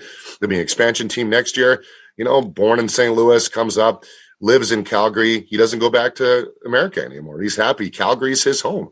And those are the kind of stories that are great. So I think, yes, be protective of, the XFL, I think, will work in the bigger markets, but your Reginas, your Edmontons, your Winnipegs, find an alternative that's a middle of the ground, still a professional league.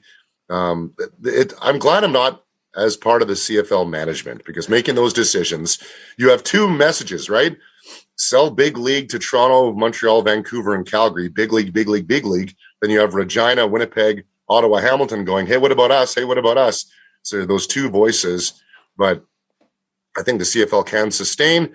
The important part is that I think that, this playoffs is going to be fantastic, and I can't wait. I think that we'll see some surprises, and I have Montreal as my pick. I think to surprise everyone in the East. So Montreal in the East. So that's your pick, and then Winnipeg, right? I mean, so are you assuming that Montreal, Winnipeg, Grey Cup then? Yeah, I'm never really a homer in any level of broadcast at all. I try not to do that. When I've coached younger broadcasters, I say, don't be a homer. Don't say we. You don't play for the team. They don't pay you. But being a Winnipeg guy, 1990, there were 29 years of my whole adult life was without a championship. Like I still have a video of my buddy and I jumping up and down screaming when the Bombers won in 2019. To me, it would be really hard to see another team, from what I've seen out of the Riders, I'll say this much. From what I've seen consistently out of Saskatchewan, Cody Fajardo has flashes of being able to come in and win a game. But can he put a team on his shoulders and do that consistently? And I guess all you need is once in the playoffs. I'm not sure if the Riders can do that. Bo Levi Mitchell, I think that the Calgary Stampeders are better suited for upsets. I think that they can go into Mosaic and beat the Riders. I think that, and I'm going to say this from my fandom side, I'll pick Winnipeg, right? I'll say it'll be the fandom side. I think it'd be such a great story for the Bombers as well. And then maybe Andrew Harris even hangs him up and calls him a career. Who knows? Well, Dave, this has been great. I appreciate you coming on, busy week coming off of your work and fighting through illnesses and everything to be here. I really appreciate it and your insights today. Yeah. Hey, thanks so much. Really appreciate you having me on. Should be a good weekend of games here, and I'm excited. The more we talk about the semifinals, I'm this Calgary and Saskatchewan thing. Very excited to see what ends up with that. Well, and don't forget that there was a Saskatchewan team that went into Calgary, and Chris Getzlaff had the game of his life and surprised everybody. So playoffs, that's the beautiful thing about playoffs. And I'm a big NFL fan. I love the NFL. There have been some last second victories. I mean, the Lamar Jackson game, about a month ago was ridiculous, but this is the prime showcase of the CFL coming up right now, that anything can happen, a fumble, whatever, right? So as much as I think it could be Calgary, who knows what'll happen, but this is the time where it's great to be a CFL fan. Perfect. Well, thanks again. Well, I'm excited. Today we have Aaron Korolnek on with TSN Edge and TSN 1050 out of Toronto. How are you, sir? Fantastic, Reed. How are you? We're doing good. We're at week 16 here. I didn't know if we would get that far. Yeah, I know. It's wild. The year has flown by. I feel like it's like the CFL and life in general. It's the same. Seems like week 1 was just yesterday. It feels like January 1st was just yesterday. But no, we're at the end of the year, and what a year it's been. No, I mean, American Thanksgiving is next week. I am astounded by that that we are coming that quick on it here. It doesn't feel that way. I know you guys celebrated Thanksgiving already. Oh, yeah. What a celebration it was. I'm still a little hungover from all the turkey and the wine and the stuffing, but I'm raring and rocking to go now. So let's do it. So you're with TSN 1050. So what do you do with TSN Edge? What do you do with the betting and fantasy and all that stuff? Okay, so Derek Taylor, who you know from Saskatchewan, host of the Sports Cage on CKRM, he and I came up with this idea. Actually, we've been doing it for a number of years now, where we've been betting a lot of CFL-related props. And in the NFL over the years, that's been super popular. Passing yards and rushing yards, receptions, tackles, all that stuff is so popular with the NFL because of the influx of fantasy football and how that's been incorporated, everything there, DT and I have been a very keen group of observers on the way that sports books put out props related to the CFL. And let's just say over the years, they haven't been that sharp in pricing the numbers appropriately. So DT and I have been really successful in wagering on these props. And we brought this idea to TSN, where we do a segment called the Prop Masters, which is twice a week we go through the games of the week in the CFL, look at what the sports books have posted for certain players and their prop totals, and we go over or under based on our information, our research, and we've been very successful, over 70%, and we hope this is something that our audience, not only for the Prop Masters and TSN, but for TSN and the CFL as a whole embrace, because I think it's a great way for the league to gain visibility, for players to become more popular to its fans, and ultimately for the CFL to be more successful and generate more revenues. Is it the numbers are off because they just don't know CFL that well? Is that why it's... Yeah. Well, I mean, I think relative to the NFL, for instance, the handle or amount of money they take in is so minuscule, probably 1/1000th, 100,000th. I don't know exactly. I couldn't tell you. But my understanding is it's not at the top of the priority list. So that's been kind of a niche that we've been able to exploit over the years. But the same would apply to the NFL. I mean, a lot of people are very successful betting props in the NFL. It's very dependent on news and kind of aggregation of certain sources. Whether it's in the NFL or the CFL, you're able to take advantage of the books a lot of the time. So, because we've obviously been tracking C218 and all that heading into that. So is this all these ideas trying to create more young interest, right? More diverse interest in the CFL? I mean, this is kind of part of the rollout of that, right? Continuing to work on that? So let me put it to you this way, Reed. On Tuesday night, the Argos played the Edmonton Elks, a completely meaningless CFL game for so many reasons. The Argos had clinched, Edmonton's a disaster, and why would anyone have any interest in watching that game? I had 9 people over at my house. The Leafs were playing that night. Canada was playing Mexico that night, and we did not deviate for a second from Argos and Elks. And why, you ask, is that the case? The answer, gambling. And it breeds an interest in watching a sport unlike anything else. And for a league like the Canadian Football League, which has been so unsuccessful in generating young, new fans to the league, listen, I go to Argos games all the time. I'm the youngest person in that building a lot of times, or I feel like I am, or close to it. And I'm not that young, I can tell you that. So that's a major problem. And I truly believe the CFL needs to embrace, well, definitely the Argos. I mean, you go out west, Saskatchewan, Winnipeg, Calgary, Edmonton, BC in many respects. Like, there's a lot of hardcore fans, and the commitment is there on a larger level. But here in Toronto, I think really embracing gambling and player props and all that type of stuff would be huge for the brand. Because, obviously all that passed over the summer. We're kind of in this weird influx season anyway, right? We're moving on. Is this, because I remember even like Duncan Hodge were saying, oh, we're going to be gambling by Labor Day, I think they said. And then, it takes a while, and it's so hard because it's dependent on, right, all the different teams have to manage it themselves, right, in the provinces. I mean, not to get into all the nitty gritty, but like, is this, you foresee this as a major stepping stone next year as well going on? I think the plan here in Ontario anyways, and that's 40% of Canada's population. So that's a very significant stepping stone. And we know Toronto and Ottawa and Hamilton, 3 of the 9 CFL teams are based here in Ontario. So, I think my understanding is that they're targeting February for the launch, before the Super Bowl. And then you'll have regulated sports books offering odds, you hope, on the CFL and all types of exotic proposition wagers, and hopefully really creating creative offerings that lend itself not only to the hardcore CFL fan, but just the casual fan who's going down to BMO Field or Tim Hortons Field, wherever they might be going to see a game, and be like, oh, you know what? I'm going to bet the over on Jeremiah Masoli's passing touchdowns tonight. I guarantee you their engagement in the game and the way they cheer and the way they embrace the experience is completely different in a positive fashion.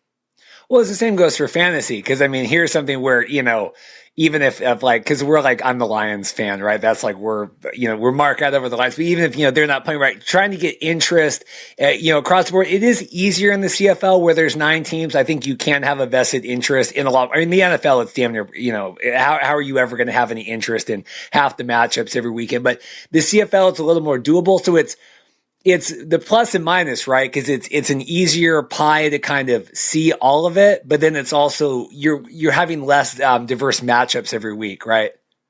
I mean, it's true. And listen, you have the CFL purist out there, who probably lives in Regina or lives in Winnipeg, who's been watching the league for 40 years, and they like the CFL in its current form, which is totally fine.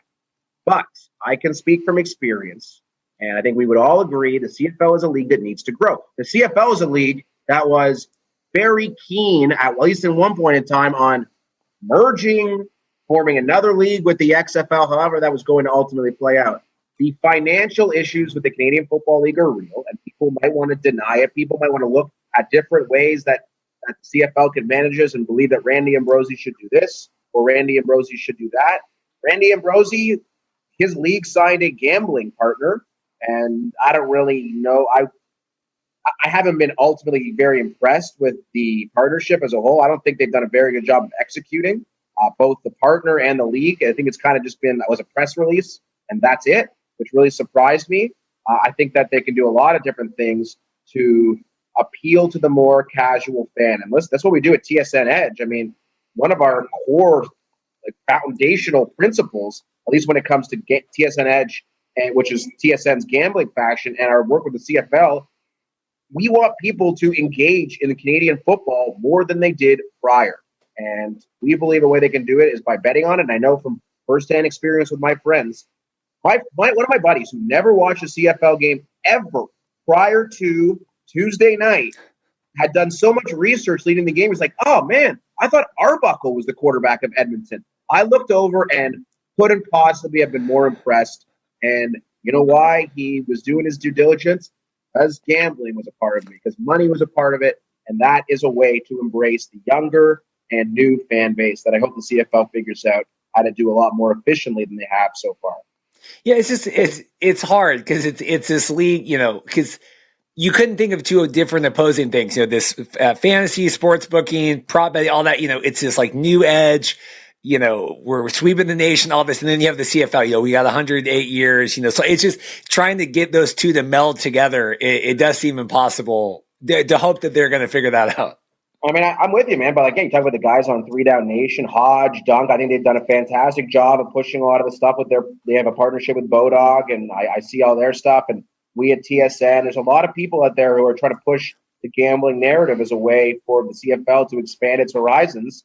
And I think once the bill is ultimately, it's passed, but it has yet to be put into regulation yet, you hope when that actually happens and kind of some of the lines that companies like Bell and Rogers and CBC haven't yet been willing to cross, when they're able to cross those legally, I think you might see a different buy-in from those companies and ultimately a different buy-in from the CFL when it comes to fantasy and gambling. So how did you get involved with the CFL? I mean, are you, Toronto? Are you, Argos fan lifelong, or how did that work? Not at all. It's actually a funny story. So I used to produce a radio show for Dave Naylor. And Naylor was always going on about the CFL. I mean, this guy is Canadian Football League Hall of Famer in the media wing, one of the preeminent journalists, a very close friend of mine. And I was always rolling my eyes. I'm like, Dave, nobody in Toronto cares. Come on, stop. We're not doing this on the show. Come on. And then it was after I met Derek Taylor, again, who from Saskatchewan, and I guess originally from Winnipeg, then moved to Toronto, worked with us at TSN, and then back to Saskatchewan, now the voice of the Riders. He kept on showing me all these the charts that he did for CFL games and how he had all this proprietary information that nobody, including teams in the league, had. And I'm looking at this as a guy who loves sports betting forever. And I'm like, DT, I think we can make some money here. He's like, oh, really? Like, how, in which way? I'm like, well, you have all this information that no one else has. How could we not? And we just kind of started putting it into practice. And I worked with DT on kind of creating different segments at TSN. And then we started betting, and it was very successful. And then I just became completely enthralled with the league and its history. And I've now, I guess this upcoming Grey Cup on December 12th. It'll be my 8th Grey Cup, and I love it. I love the fan base. It's so Canadian. It's so much fun. The passion is so unique for the league. And honestly, I cannot wait to get back to the Grey Cup because I feel like these are my people. And and living in Toronto, nobody cares. I mean, you have a very, very small group of people who do. I don't want to say nobody because I don't want to disrespect those who do. But on the grand scheme of Toronto sports, and I work on a radio show where we talk about the Leafs and the Raptors and the Blue Jays and all these different sports and teams and organizations that are far above interest and then the Toronto Argonauts are. I wish that wasn't the case, but it is to this point. And you hope maybe a win in the East Final. We get to the Grey Cup on December 12th. Things change a little bit, but it's one of those things where I've almost grown into and I learned to love it. And I push it on as many people as I can because I think the CFL is a fantastic product. Well, we'll also be in Hamilton. We have all of our things booked, so we'll be there. I was perusing the Grey Cup merchandise last night. I saw they released online, so there, it's an exciting time. But so you're in Albatross too. I mean, kind of coming into it late, via Naylor and Derek Taylor and all that. It's interesting. As the CFL continues to try to find young viewers, unless you have someone, like God forbid, we wouldn't have been on any of this if it wasn't for all the XFL stuff. So it's interesting how everyone comes into the league and discovers what's going on. Oh, you're absolutely right. And just like you think about so many NFL fans here in Toronto and Ontario, I feel like it's almost synonymous that their growth of their fandom or the roots of their fandom, fantasy and gambling. And I think that's so uncommon with the CFL because there just hasn't been a buy-in with that, except for me. And that's how I got into the CFL. I love CFL fantasy. I love daily fantasy with CFL. I love betting on the CFL and player props and all this stuff. So that's how my passion was spawned. And I'm hopeful that as the years go by and we're able to continually integrate different types of content into our programming at TSN, I'm able to be a part of bringing in a new group of fans who share the same passion for fantasy and gambling as I do in the NFL, but we bring them in via the CFL. Because it does seem that way. It seems to me, and again, we haven't been covering the league nearly as long as everyone that we've had on the show, obviously. But it seems it really is up to people like you. The CFL isn't doing this, right? It really does seem like it's people like you. It's like, this is something I'm passionate about, I'm knowledgeable about, I'm wanting to bring this in. Pretty much, yeah. The CFL is not really honestly. There's times when I'm sitting there and I'm watching all my friends yelling and screaming at TV. I bring 10 guys to the Argos games. These are dudes who have had zero interest in the CFL, and I think I'm like, why has the CFL not hired me in some kind of role to help out with this? Because I feel like in many respects I can be such a huge benefit to that league. Listen, there's a lot of older gentlemen who've worked in the Canadian Football League for a long time and are kind of stuck in their ways, and this is just how it is, how it always has been, how it always will be. And I feel like I view the league in a completely different way. And I hope that, again, as we go along with this and with the Argos, I mean, nothing's really changed since 1991 with this franchise, right? I mean, talking about 30 years of empty seats and page 8 in the sports section. So how are we going to figure this out? And I think they've tried so many different things. And I think the last frontier, perhaps, is a full 100% buy-in to degenerate gambling.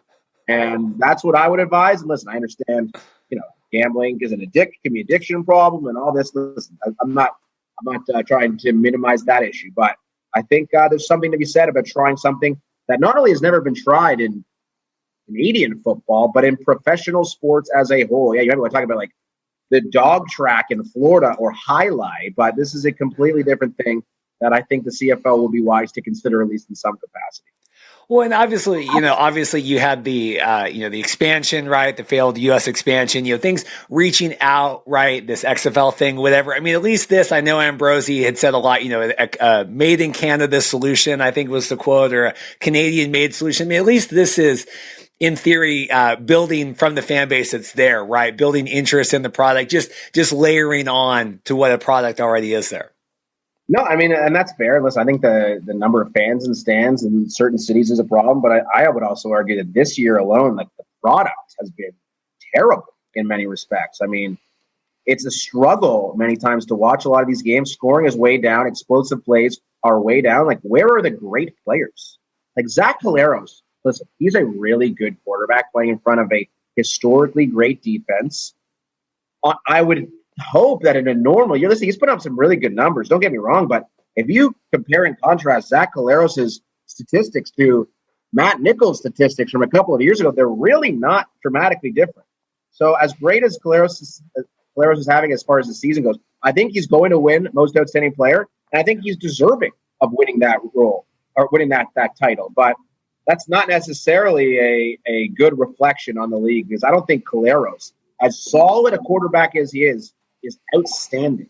I think that's a term that might be reserved for, I think Lucky Whitehead is outstanding, but he's been injured and he's had a rough second half. There's very few game-breaking players beyond guys like Devontae Dedmon, Lucky Whitehead, and I know I'm missing some other guys, but that was a big concern for me this year, just the lack of excitement, the lack of talent that we saw on the field. Well, and I appreciate you bringing that up, because obviously a lot of the people we have on here have the vested interest, right? In like, well, the gameplay's fine. It's not, like Rob Van Stone's come on. I mean, he's been critical of it, but it is because it hasn't been great. I mean, and terrible. I watch more games. I watch a lot of CFL games. Like, I would say I probably watch 75% of games live because I'm betting on them. I'm very interested in them. The quality, and listen, it's maybe it's anecdotal this year, and I'm sitting and watching, and it's kind of, I'm like living in this vacuum where things just kind of going round and around. But I have been so unimpressed with so much of the play. Like, think about a guy like Cody Fajardo, who was so good a couple of years ago. It's been mediocre at best this year. Mike Riley, Bo Levi Mitchell have fallen off a cliff. They're not what they once were. So who are the great players in this league? Like, that's my question. And who are the next great players in the league? Because a lot of the guys you see coming in, like Taylor Cornelius and Caleb Evans, they've been awful quarterbacks. So that has to be a major concern. How are you going to figure this out? Because the last thing you want, if you're trying to sell a product and fantasy and gambling implications, is a league that the average is like 41 points a game. Boring. Figure out a way to get offense booming again, like we saw, I don't know, the early 90s. Like, bring back that 91 Argos where they were scoring 38, 39 points a game. Maybe that can drum up some interest. That's former XFL quarterback Taylor Cornelius. So I would just appreciate a little. That is true. I don't know. I bet on the Edmonton Elks on Tuesday night. Watching that guy play, I wanted to rip my eyeballs out and throw them out the window. No, I because we do weddings, so most of the games are not. I'm watching on demand. Very rarely am I watching live. Thank God for ESPN Plus. But I had that Winnipeg game on last Saturday with Montreal, right? Like the early game, and I'm like, this is unwatchable. It's really hard. I was like, I can't. I watched about 45 minutes. I'm like, I can't do this. I can't sit through the other part of this. It's weird. Totally painful. And that game had no meaning to Winnipeg. They had a guy, Sean McGuire, who was quarterback in that team that throws the ball like I do, and I'm not a good athlete. So that's not good for him. That's not good for the product of the league. You are, for TSN putting this product on, the executives must be watching this, be like, oh my God, I can't believe this is on our airwaves. We have Sean McGuire quarterbacking a game. This is no indictment on Sean McGuire. It's just a reality. I'm sure he would agree. He's like, yeah, I'm not good. Like, that's just it. And Taylor Cornelius, I know you love the XFL. He's not good. Caleb Evans is not good. So there's a problem there. And how they rectify this problem with the poor quarterbacking that I've never would have imagined it would be as bad as it's been this year.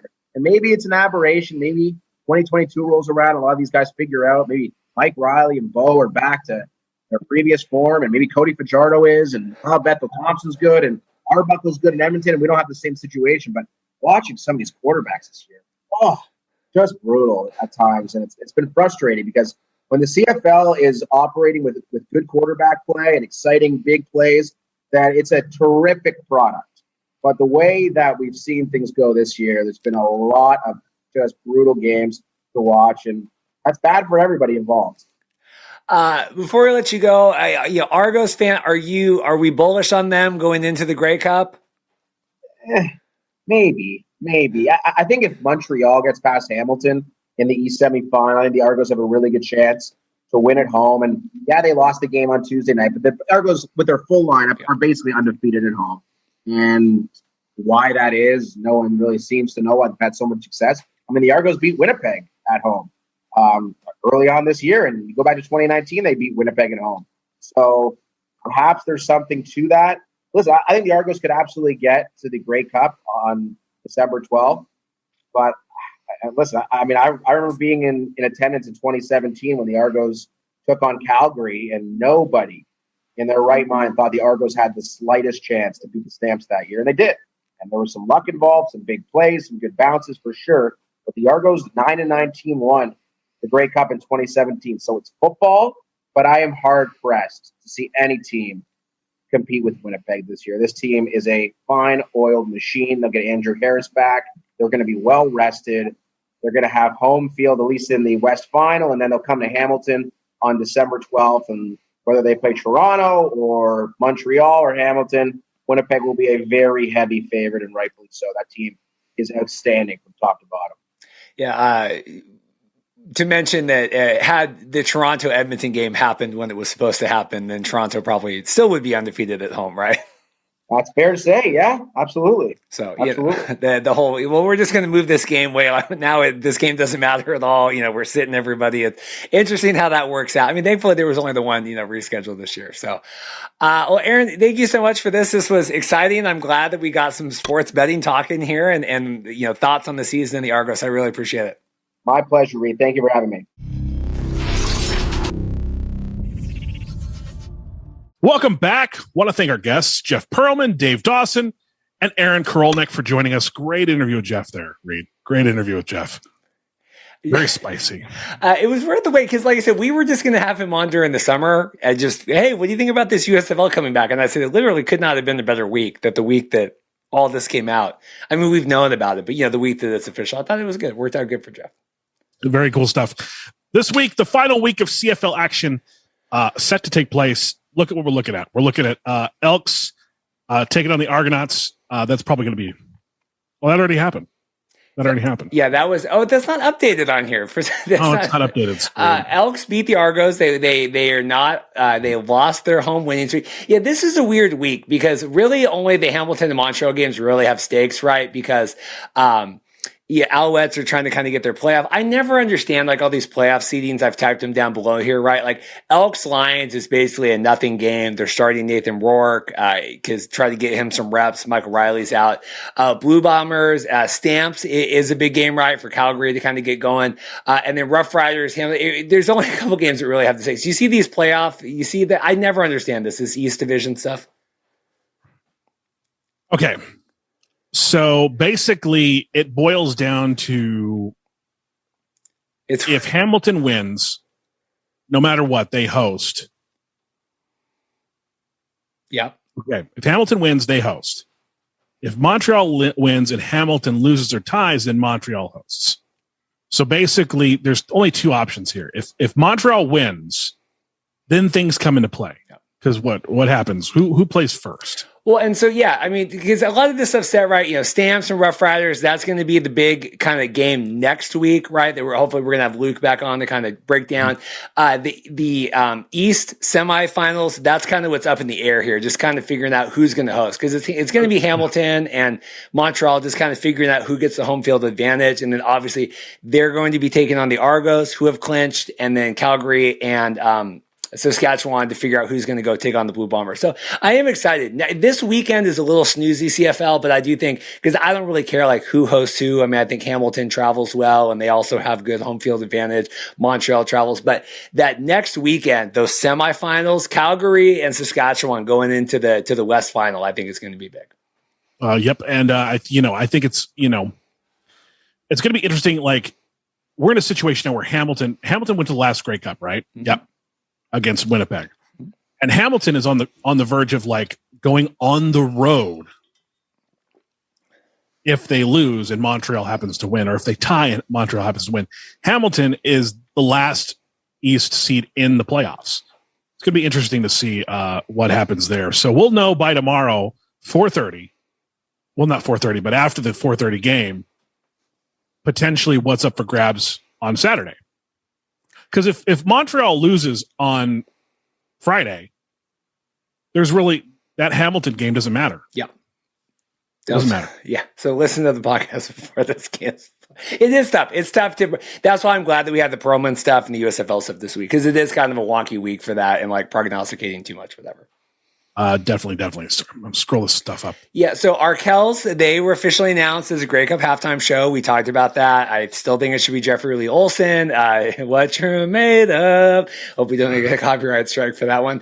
But they're going to be the halftime show. People are really excited. They sing that Ty Katz's Hummin' song.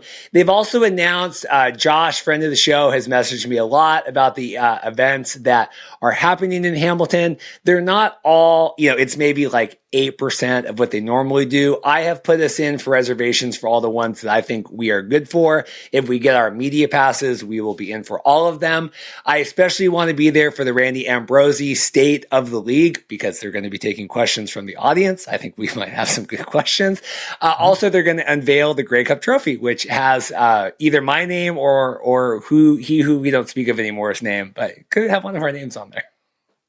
Interesting stuff. All this stuff going on, Spirit of Edmonton breakfast, looks like a really fun week there. And thanks to Josh for sending us that info. And Josh is also a really positive person. Like sometimes we're talking in DMs about people we won't mention, and he's always been uplifting. He's like, you have to realize what you guys are doing. One person doesn't speak for 19,000 people. Okay. People are just fine with you guys. So I like hearing from Josh. He's a great dude to talk to whenever you're feeling kind of like frustrated about the lack of love from the CFL people up north. Well, I just like that I could just be like, because they send out this thing, and it's kind of like when we go to WrestleMania weekend and they give you the list of like what's all happening. You're like, well, do we need to go to Axis 6 days? Yeah, do we need to do it? Do we need to do that, Bianca? Do we need to do that? Do we need to get up? No. But, so it's good to know, like, I maybe the CFL awards, like, is that worthwhile? But I do think that Ambrosie thing, and either way, we're going to be getting coverage of this. I just hope that we get I want to be Wayne's World. I want to go in. I already have my tweet. It will be the last thing I mention his name. If we get approved for the Grey Cup, I'm going to tweet out that I am going to crop dust the media room at the Grey Cup and blame Arash for it. I already have the tweet ready in my head if we get our media credentials. Solid stuff. So moving on, new BC Lions owner Amar Doman wants to evaluate everything in place with the organization, including the arrangements with BC Plates. Interesting. This is interesting because this has been brought up before. That was an expensive stadium to build, right? They have a lot of stuff, but it's one of those things. Same with Toronto, right? Hey, we got this beautiful stadium, downtown Toronto, downtown Vancouver, but yet, like a lot of the people that are watching these games don't live in downtown Vancouver. Like they live out in the suburbs. They're like, I'm not going to drive to BC Place on a Friday night to go. Like the game tomorrow night's at like 7. I'm not going to drive to BC Place at 7 o'clock to go watch a game, right? So are they going to rework that? They said here they're going to, try to figure out different ways for parking and get, controlling food and beverage and stuff like that. But there's been talks about building a new stadium in the outskirts, but that would have to be like fully funded by Doman because there's a lot of money tied up in BC Place. I mean, maybe Doman has the money to do it. BC Place is like, I mean, I don't buy this narrative, to be honest with you, because I'll pull it up. I want to know how much. I will just say there's a lot made for when it comes to why attendance is down in a lot of CFL markets. A lot of it is made for where the stadiums are, where traffic is. But yet then you look at like the Seahawks in downtown Seattle, they get people from Vancouver coming down. It's one of those, I do think a lot of it can be solved by a compelling product and, blaming, people in the outskirts. I think if it was a hot product they wanted to see BC, they would come in. I just don't buy that all the time. Well, people are on vacation in the summer. When they get done with the crops, they'll watch the Rough Rider games. I just don't always buy that. To me, it seems like a little bit of a stretch sometimes. I mean, but here's what we're looking at too. He's probably looking at things in a small window that he's been owning the team. Like in this small window, we haven't had great fans show up at BC Place. Well, dude, you have to point out the fact that you've also still been in the throat of a global pandemic too. That also has to be taken into consideration. I mean, I'm looking at the MLS attendance, for the year. And only 3 games were counted for attendance in Vancouver, and they averaged 10,000 fans per game. And that could be because of COVID limitations and stuff like that. So I would just advise them maybe give it another year with BC Place to see if the attendance kicks back up. I mean, it's gonna be hard to kick back up and draw interest that you're not playing in the playoffs. Don't get me wrong, but it's going to be interesting to see.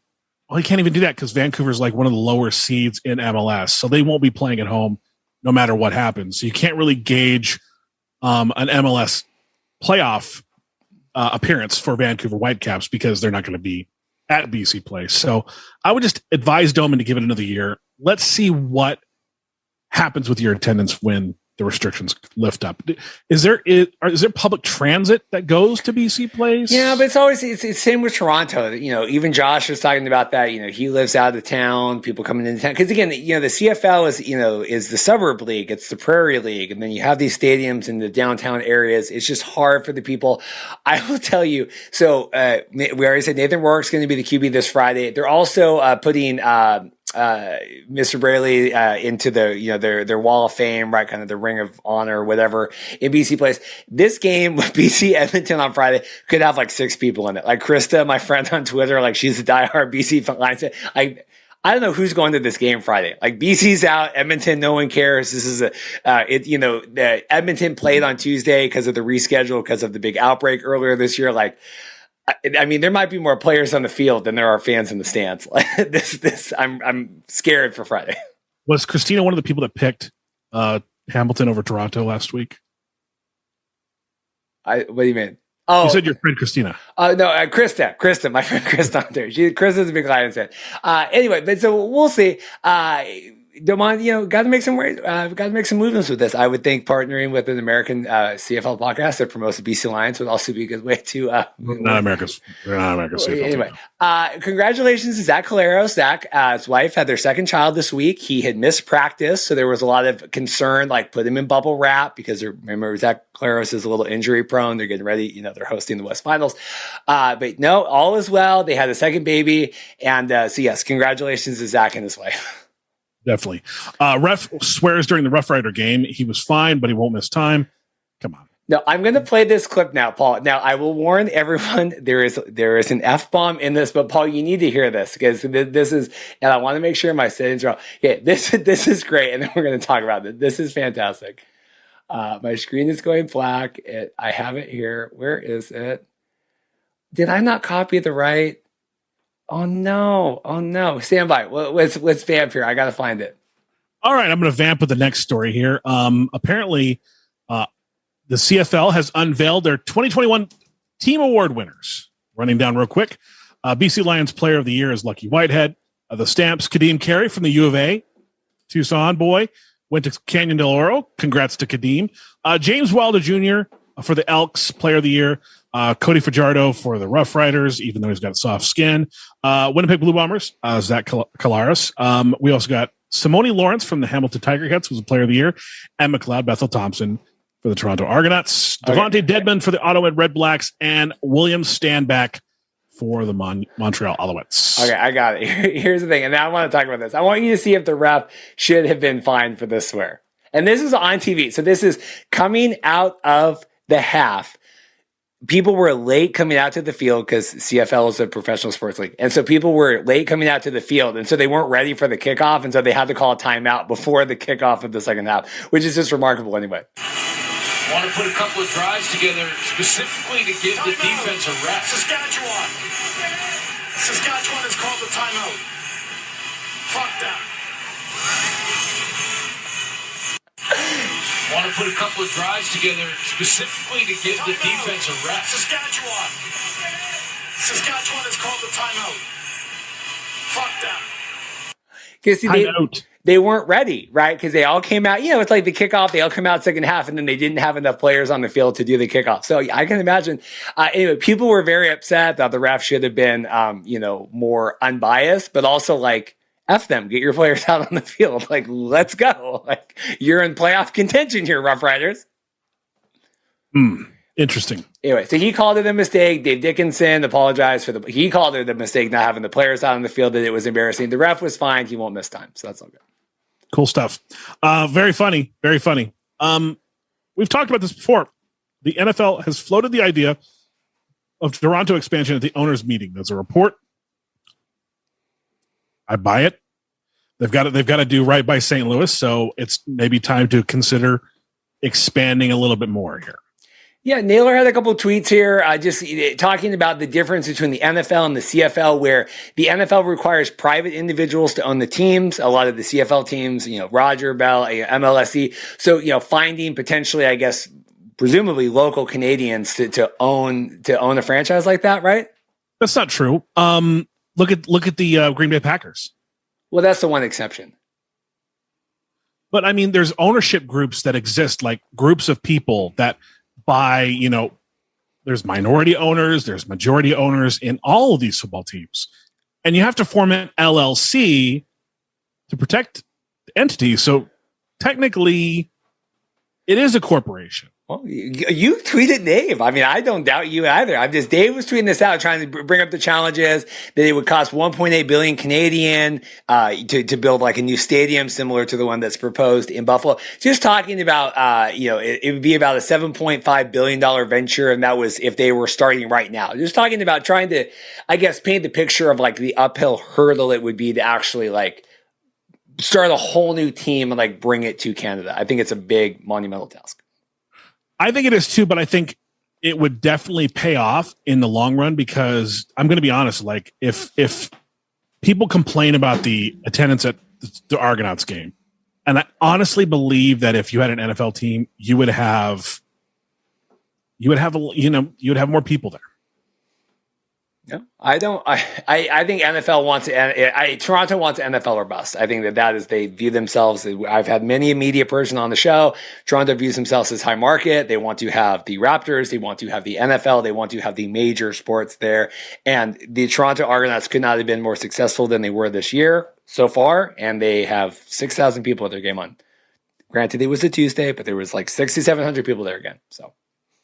I don't like the Kraken played Tuesday in Seattle. Kraken had a lot of people there. It was a Tuesday. I mean, the Tuesday thing is an excuse when the games aren't like, and I know that was a nothing game. Like I get that, but right. Kraken got destroyed by the Blackhawks on Tuesday. I mean, they came back at the end, but like that was sold out. That was a Tuesday. That was in downtown Seattle.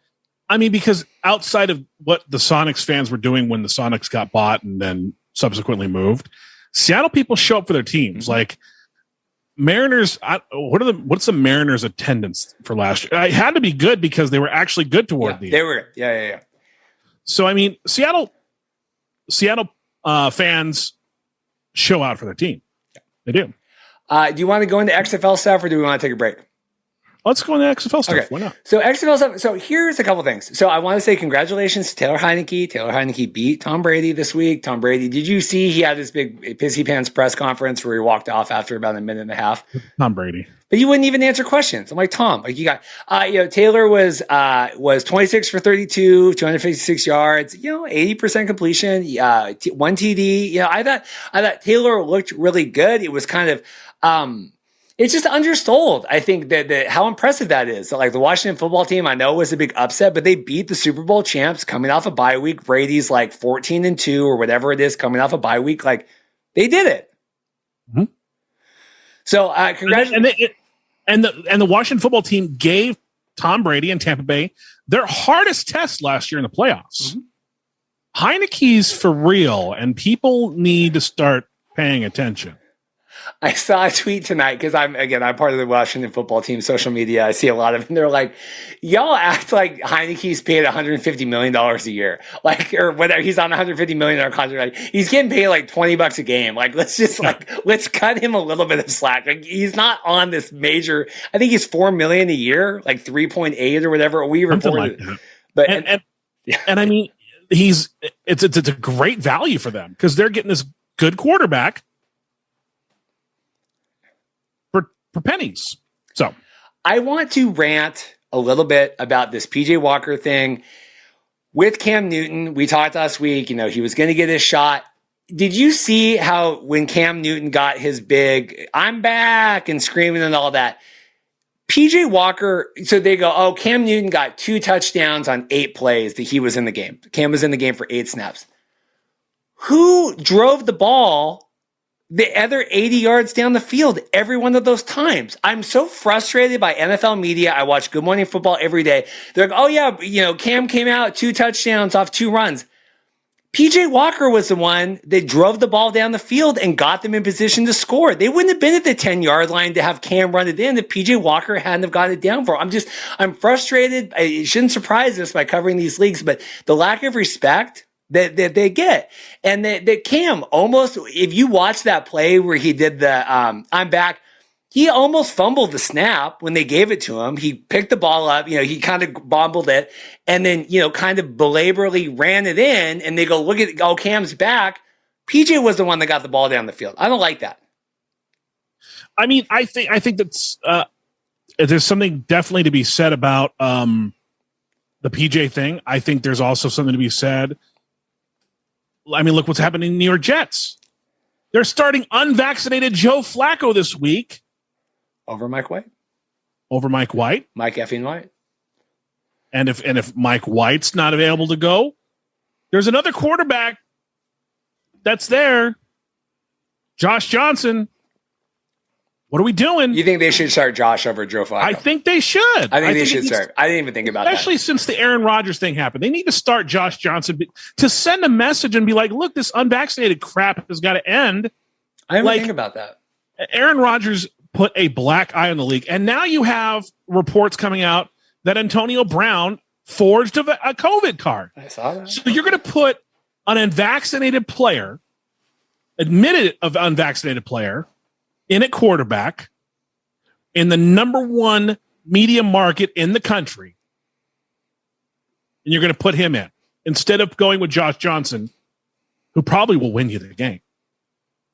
Well, and they're playing like the Dolphins, right? I mean, it's like, I know, but it's the point is just like, it's frustrating to no end because you have to the league has got appearance issues with this COVID thing after Aaron Rodgers, after AB, and now you're going to try out Joe Flacco as a starter. It just doesn't make sense. They need to I think that they need to stamp down on this and not, make this not happen. This is just head scratching me. And the rationale for Joe Flacco was like, well, he's better prepared against the Dolphins. I'm like, the Dolphins are 2-8. Let's not pretend like we're playing. When's the last time Joe Flacco started a game? He played last year. For a couple of games. But anyway, I don't want to get into the V debate, but it makes me mad that Cam got all this kudos this week. We're still talking about Cam, and I want Cam to come out this week and get blown up against Washington football team and made a fool of because he was he had 8 plays last game, and now you're gonna he's ready to start.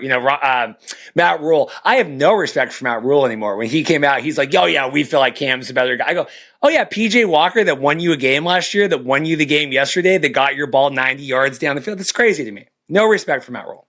I completely agree with your take on PJ. PJ deserves his flowers, deserves his respect, and he's not getting it. No. And it's irritating for us that have supported PJ, supported people like PJ and Josh and Taylor, that feel these quarterbacks aren't getting the respect because, they're stopgaps. Yep. Stop looking at Taylor Heinicke as a stopgap, first and foremost. And when you do that, maybe we can stop looking at PJ Walker as as someone that's better than a stopgap. Maybe we can start doing that. Maybe we can start considering Josh Johnson a quality backup quarterback for any NFL franchise. There's no reason he should be on the practice squad right now. He's good. He's better than Tua. I want to knock out this, and I do because I want to get an XFL debate before we get out of here. Cleveland Indians are becoming the Cleveland Guardians tomorrow. RIP XFL Guardians. I have to imagine. My tweet? Did you delete my tweet? No, oh, did I? No, I thought I put that in there. The Seth one? Oh, there it is. Sorry. Yeah. Was that the one? Okay. Yeah. I low-key want to get a Guardians jersey with a 88 on the back, to match my my actual. What is this one? What is this tweet? Do I need to look at look, Tuju Master. He had something really solid today on Twitter. He said, I still can't get over how the New England Patriots just straight up stole the uniforms of the New York Guardians. Well, it's a different color, Seth. It's black and gray, but the Patriots are but it's very similar. It's similar. So I thought that was one I had moved up before about the Premier League deals. It's okay. Okay, so I want to have this debate before we go, and then we'll do our voicemails.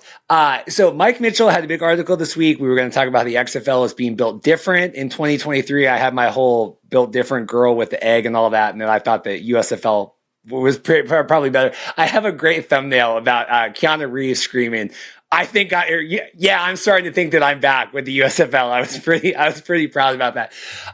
So Mike did a big article talking about not to expect wholesale team name changes and location changes. I don't know. I think the Guardians are gone. I had a story earlier. We deleted that the NSFL now owns not only the Orlando Renegades, but they own the trademark to the Renegades as well. I understand that the Dallas Renegades existed last year. I could see the XFL wanting to move away from that, right? And maybe if they're moving away from Dallas to San Antonio or maybe San Diego or whatever, I could see them dropping that. But I think that, obviously the Roughnecks logo gone. The Guardians, do you think there's any way they keep the XFL Guardians in New York with the Cleveland Guardians? No, but they'll keep them in New York, but maybe move the venue, maybe put it in Red Bull Arena. And I think that'd be a great, like when we saw DC at Audi Field. It was a great venue for football in the sense like, okay, it's smaller, more intimate, and it was great for that league. So putting an XFL team at MetLife is like, it's too big.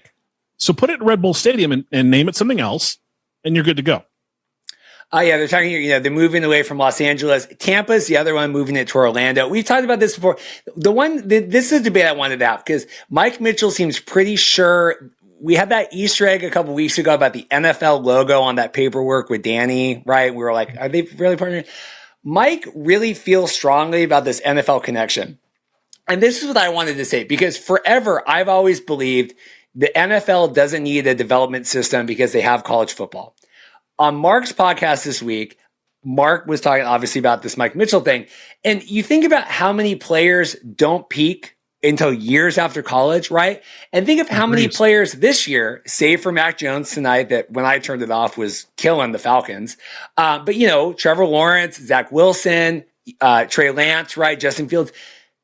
If there was an XFL connected to the NFL or USFL, whatever, but to give those players a couple more years, I don't think it's that crazy of an idea for one of these leagues to really be. I never thought that the NFL needed that till this week when Mark, and I'll give Mark credit for making me think about that. Well, I mean, if you're looking at like a player that could have benefited from a developmental league, look no further than Drew Brees. He spent the first 4 years of his career in San Diego, didn't do squat. They were like, we're going to draft this quarterback. They drafted Eli. Eli became a bitch. Pardon my French. I didn't want to go there. Yeah. Wanted to sue the NFL, which bitch move. And then, so they were like, San Diego was never going to they were never going to keep Eli. They just wanted to mess with him a little bit. They wanted to troll him a little bit. They went ahead and drafted Phillip Rivers, who did great things while he was in San Diego. Can't hate on that at all. He blew his ACL out and played the AFC Championship. Phillip Rivers is a warrior. So it would have helped a guy like Drew Brees to have a developmental league to where he could go in there for 3 years, come out, and you're looking at a guy after, year 5 is when Drew Brees turned it on. Yeah. Like all of a sudden Drew Brees became Drew Brees in year 5. So he would be 1 year away from that if he were in a developmental system. So I do like the idea of it, especially with all this name, image, and likeness, selling going on with college athletes. That's also another idea. Like maybe I'm good enough to go now. Who knows? I just, even look at like Ryan Tannehill with the Titans, right? Like really coming into his, whatever now. And, Derrick Henry goes down, but, Ryan Tannehill is a much better quarterback than he was 3-4 years ago. Obviously Kurt Warner is the famous example in the arena leagues and all that stuff. But I've always thought the CFL or the NFL doesn't need any development, but now look at Zach Wilson right now. It's like we're throwing him out to the Wolves in the Jets. He gets smoked. Now he's hurt. Think if he could have just gone and just crushed everything, like PJ Walker, just crushed everything in the XFL for a year or two. And, he who we would not talk of would say, well, see, you're painting the XFL as, the place to go, it's the place to see the guys before the guys. But yeah, I mean, the NFL's drawing $20 million a week. If you get, $1 million a week to watch the XFL to see these guys, I mean, I think that's fine. I think for the money that's involved in these leagues, I don't know. I think it's great too, because if you have a player that you've drafted and you're sending him to the XFL to get developed, all of a sudden someone's watching that footage. A team is watching that footage. They need a quarterback. They need a running back. And you have, let's say you are, who is the leading rushing leader? Let's say you are. Well, Derrick Henry right now, probably. No, it's actually Jonathan Taylor now. Taylor, he's a beast. Well, now because Derrick Henry's been out for 2 weeks. Yeah, Jonathan Taylor. Let's say you're the Colts. You have Jonathan Taylor, but you happen to get a great running back in the draft, and he's not going to be your third down back. You already have someone who's the third down back. You can send him to developmental, have him play in the XFL. All of a sudden, San Diego needs a running back. They're seeing tape on the guy you've drafted. They'd like to have him. There you go. Now you have more to play with in terms of your trading. Every league has a developmental system except the NFL. Baseball, basketball, they have the G League. You're talking, hockey has the AHL. They do, yeah. Soccer has, like for the Sounders, they have, the Tacoma Defiance now, I think it is. The Sounders too became Tacoma. Anyway, the point is like every league has developmental, so why not the NFL? I'm not that opposed to it. I'm really not, especially after just thinking about how many quality quarterbacks right now. I mean, I know not to just focus on that position. Anyway, I thought that was interesting. Mike's pretty sold that this is kind of, especially with some of the back and forth that you got to have a lot of NFL Network and Mark Ross and all these people with the XFL, that this connection's not going away. Yeah, and I mean, if you're talking like, there's so much money that could be subsidized in the NFL, from the NFL to the XFL. And, I think it's a winning situation if they go that route. I like the idea. Yeah. Just two quick things we'll get. I know you have a thing you want to say, and then the voice host. Fenway Sports Group, obviously the Redbird thing. They are buying the Pittsburgh Penguins. We're not an NHL podcast, but that seems like a pretty big. Max is very excited about that. That the Penguins have like over 3 million followers on every social media. They're very hip. Any thoughts about that? Quick. I mean, everything Fenway Sports Management Group is doing revolves around the analytics. So maybe they're looking to get the analytics into hockey a little bit. I don't know how you do that, but maybe they're looking to do that. Jerdy, sounds like Jerdy with FCF is not going to be returning. I tweeted this week. I said FCF is finally discovering what it's like to not be the only alternate football league in town. You're going to be competing. We have a voicemail here coming up about that. And then you want to talk about, FCF, the league that is selling NFTs, is making fun of the Green Bay Packers stock sales. And you said you want to talk about this. Oh, they're clearly, I saw the tweet, and they're clearly referencing people that are saying their sales, their teams are fake. Wasn't there problems with people getting documentation that said they own teams? Wasn't there some kind of problem with their ownership structure? People said they were going to get paid and they were going to own things and they were going to get money. Didn't Patrick Dees come on this flipping podcast and say people that invested in these teams were going to be making a profit? Did he not say that? Yeah, he said it at some point down the line. I mean, there was never any timeline about that. But yeah, currently right now, I would say I would argue right now that your stock in owning Green Bay Packers with a certificate on your wallet is about the same as owning, maybe you get an extra vote online in a group. But I would say they're similar right now. It's not. It's not the same thing. It's an NFL team. But Green Bay's been doing this for years. Yeah, but it's just paper. I mean, it literally is just like, you can't do any. I mean, I get it. It is kind of funny. It's ceremonial in nature, but Packers fans are rabid like that, where they have a name brand that is synonymous with like diehard football fans, because ain't crap to do in Green Bay, but go to a football game. So Packers fans are very rabid fan base. This makes sense. It's symbolic, yes, but it makes sense in terms of like they actually have votes on things. They actually contribute. What owner actually had the ability to contribute in the FCF? Richard Sherman's on the first game complaining about how the rules are changing on the fly. Like, shut up, Patrick. Shut up. You don't know what you're doing. I'm sorry. I'm not gonna sugarcoat this anymore. This stupid league, it's stupid. It's dumb. It's ridiculous. And all they can do is talk shit about everybody else as opposed to worrying about their own product. They said they're going to put 2 different seasons in a year. Guess what? They didn't do that. Stop worrying about what other people are doing, Patrick. Stop talking trash when you're doing commentary, Patrick. Focus on your own crap. Get this thing to where people aren't questioning the legitimacy. They aren't questioning anything about your league, how shady it looks, because it looks shady. Worry about making your product legitimate and stop knocking things that have been around for years just to make yourself feel better. Couldn't have said it better than myself. We have 2 voicemails this week. Speakpipe.com/Mark. We actually have 3, but Richard, you get 1. So we have speakpipe.com/Markcast if you want to leave a voicemail. This is from Jack Stevens. Remember Jack, one of our oldest listeners. So this is from Jack. You're going to get a hoot out of this one. Then we have 1 more from Richard. Oh, yes. Hello. I was just, my name is Jack. I was just wondering, what are your guys' thoughts on the expansion teams for the XFL 2023 season? Where do you think they're going to be? And do you think they're going to keep some of the cities or put some teams in new cities? Thank you. Big fan. Big fan. Big fan, Jack Stevens. I think LA's moving to San Diego. I think that's guaranteed. I'm sorry. I do think it's going to happen. If it doesn't, I'll be surprised. But if it does, then, if it does, then roll back the tape. St. Louis is a guaranteed place they're gonna play. The field's already still there, so they're still gonna play.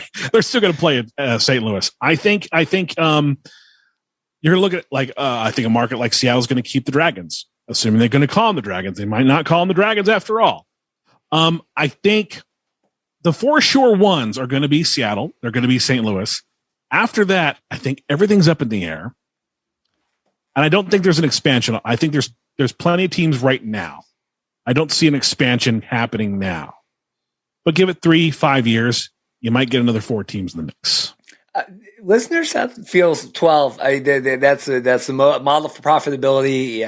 Having a longer season and all that stuff. We'll see.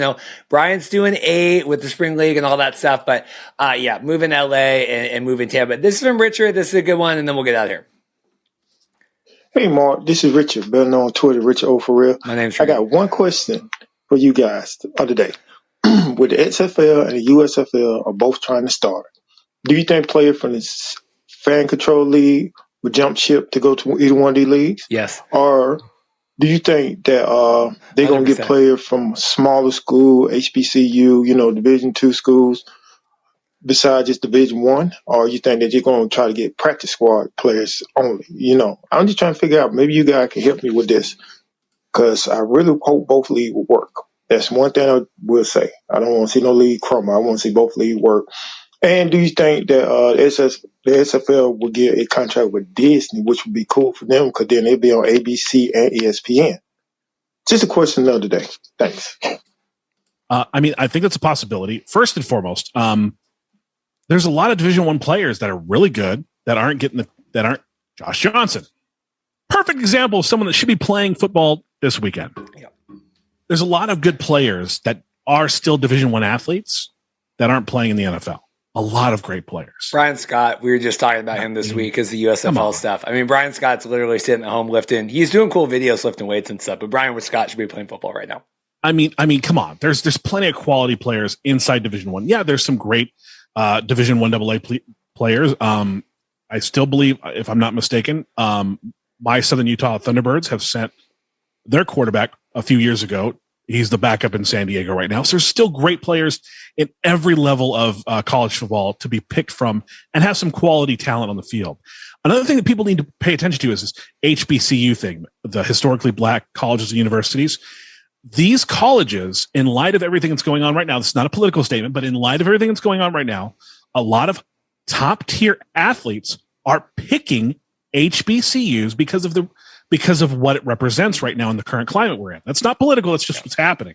So you're going to see a lot of great talent come through, like Grambling and Southern and these schools that you don't really pay attention to, and that maybe NFL scouts aren't paying attention to either. I don't know. It's going to be interesting to see, and I completely agree with him that I don't want either league to crumble. I'm concerned, but I don't want either league to crumble. Yeah, I think the Disney thing is cool. I think the streaming, but I think like I said before, FCF is in the world of hurt when they will discover when Europe ball exists now, Arena ball's back, USFL is here, CFL is getting ready for another season. What their talent level is of quality players that they have to draft. So that's it. That's all I got. End of the Google. I'm typing a response to our boys over at FCF right now because I'm tired of this crap. Okay. We want to thank everybody for listening to the Markcast, watching the Markcast on YouTube if you've done that. Remember to subscribe and rate us, please. Share the podcast. Please share it with your friends that might be interested in everything else that might not be NFL. We still talk a little bit of NFL here, but other things like, Canadian Football League. I'm not going to say we're the premier CFL podcast in America. Reed might say that, but I'm not going to say that because it would just be taken out of context anyway. So just share the podcast out, subscribe, give us a review, buy some merch, support your boys. Support your boys. Do you see my DX jersey I wore today? I was pretty proud of this. Circa 1999 Attitude Era. Yeah. I love it. Yeah. Anyway, thanks, you look like X-Pac with that thing on, man. Okay. Just don't do any pills. So thank you everybody for listening to the Markcast this week. Tune in next week. Reed's got a very big. Hopefully, I feel pretty good about it. I think you guys are going to be happy. Pretty good. You guys are going to like it. He's excited about it. Shoot my shot. If he's excited about it, I'm excited about it too. Thanks for listening, and we'll see you here next week.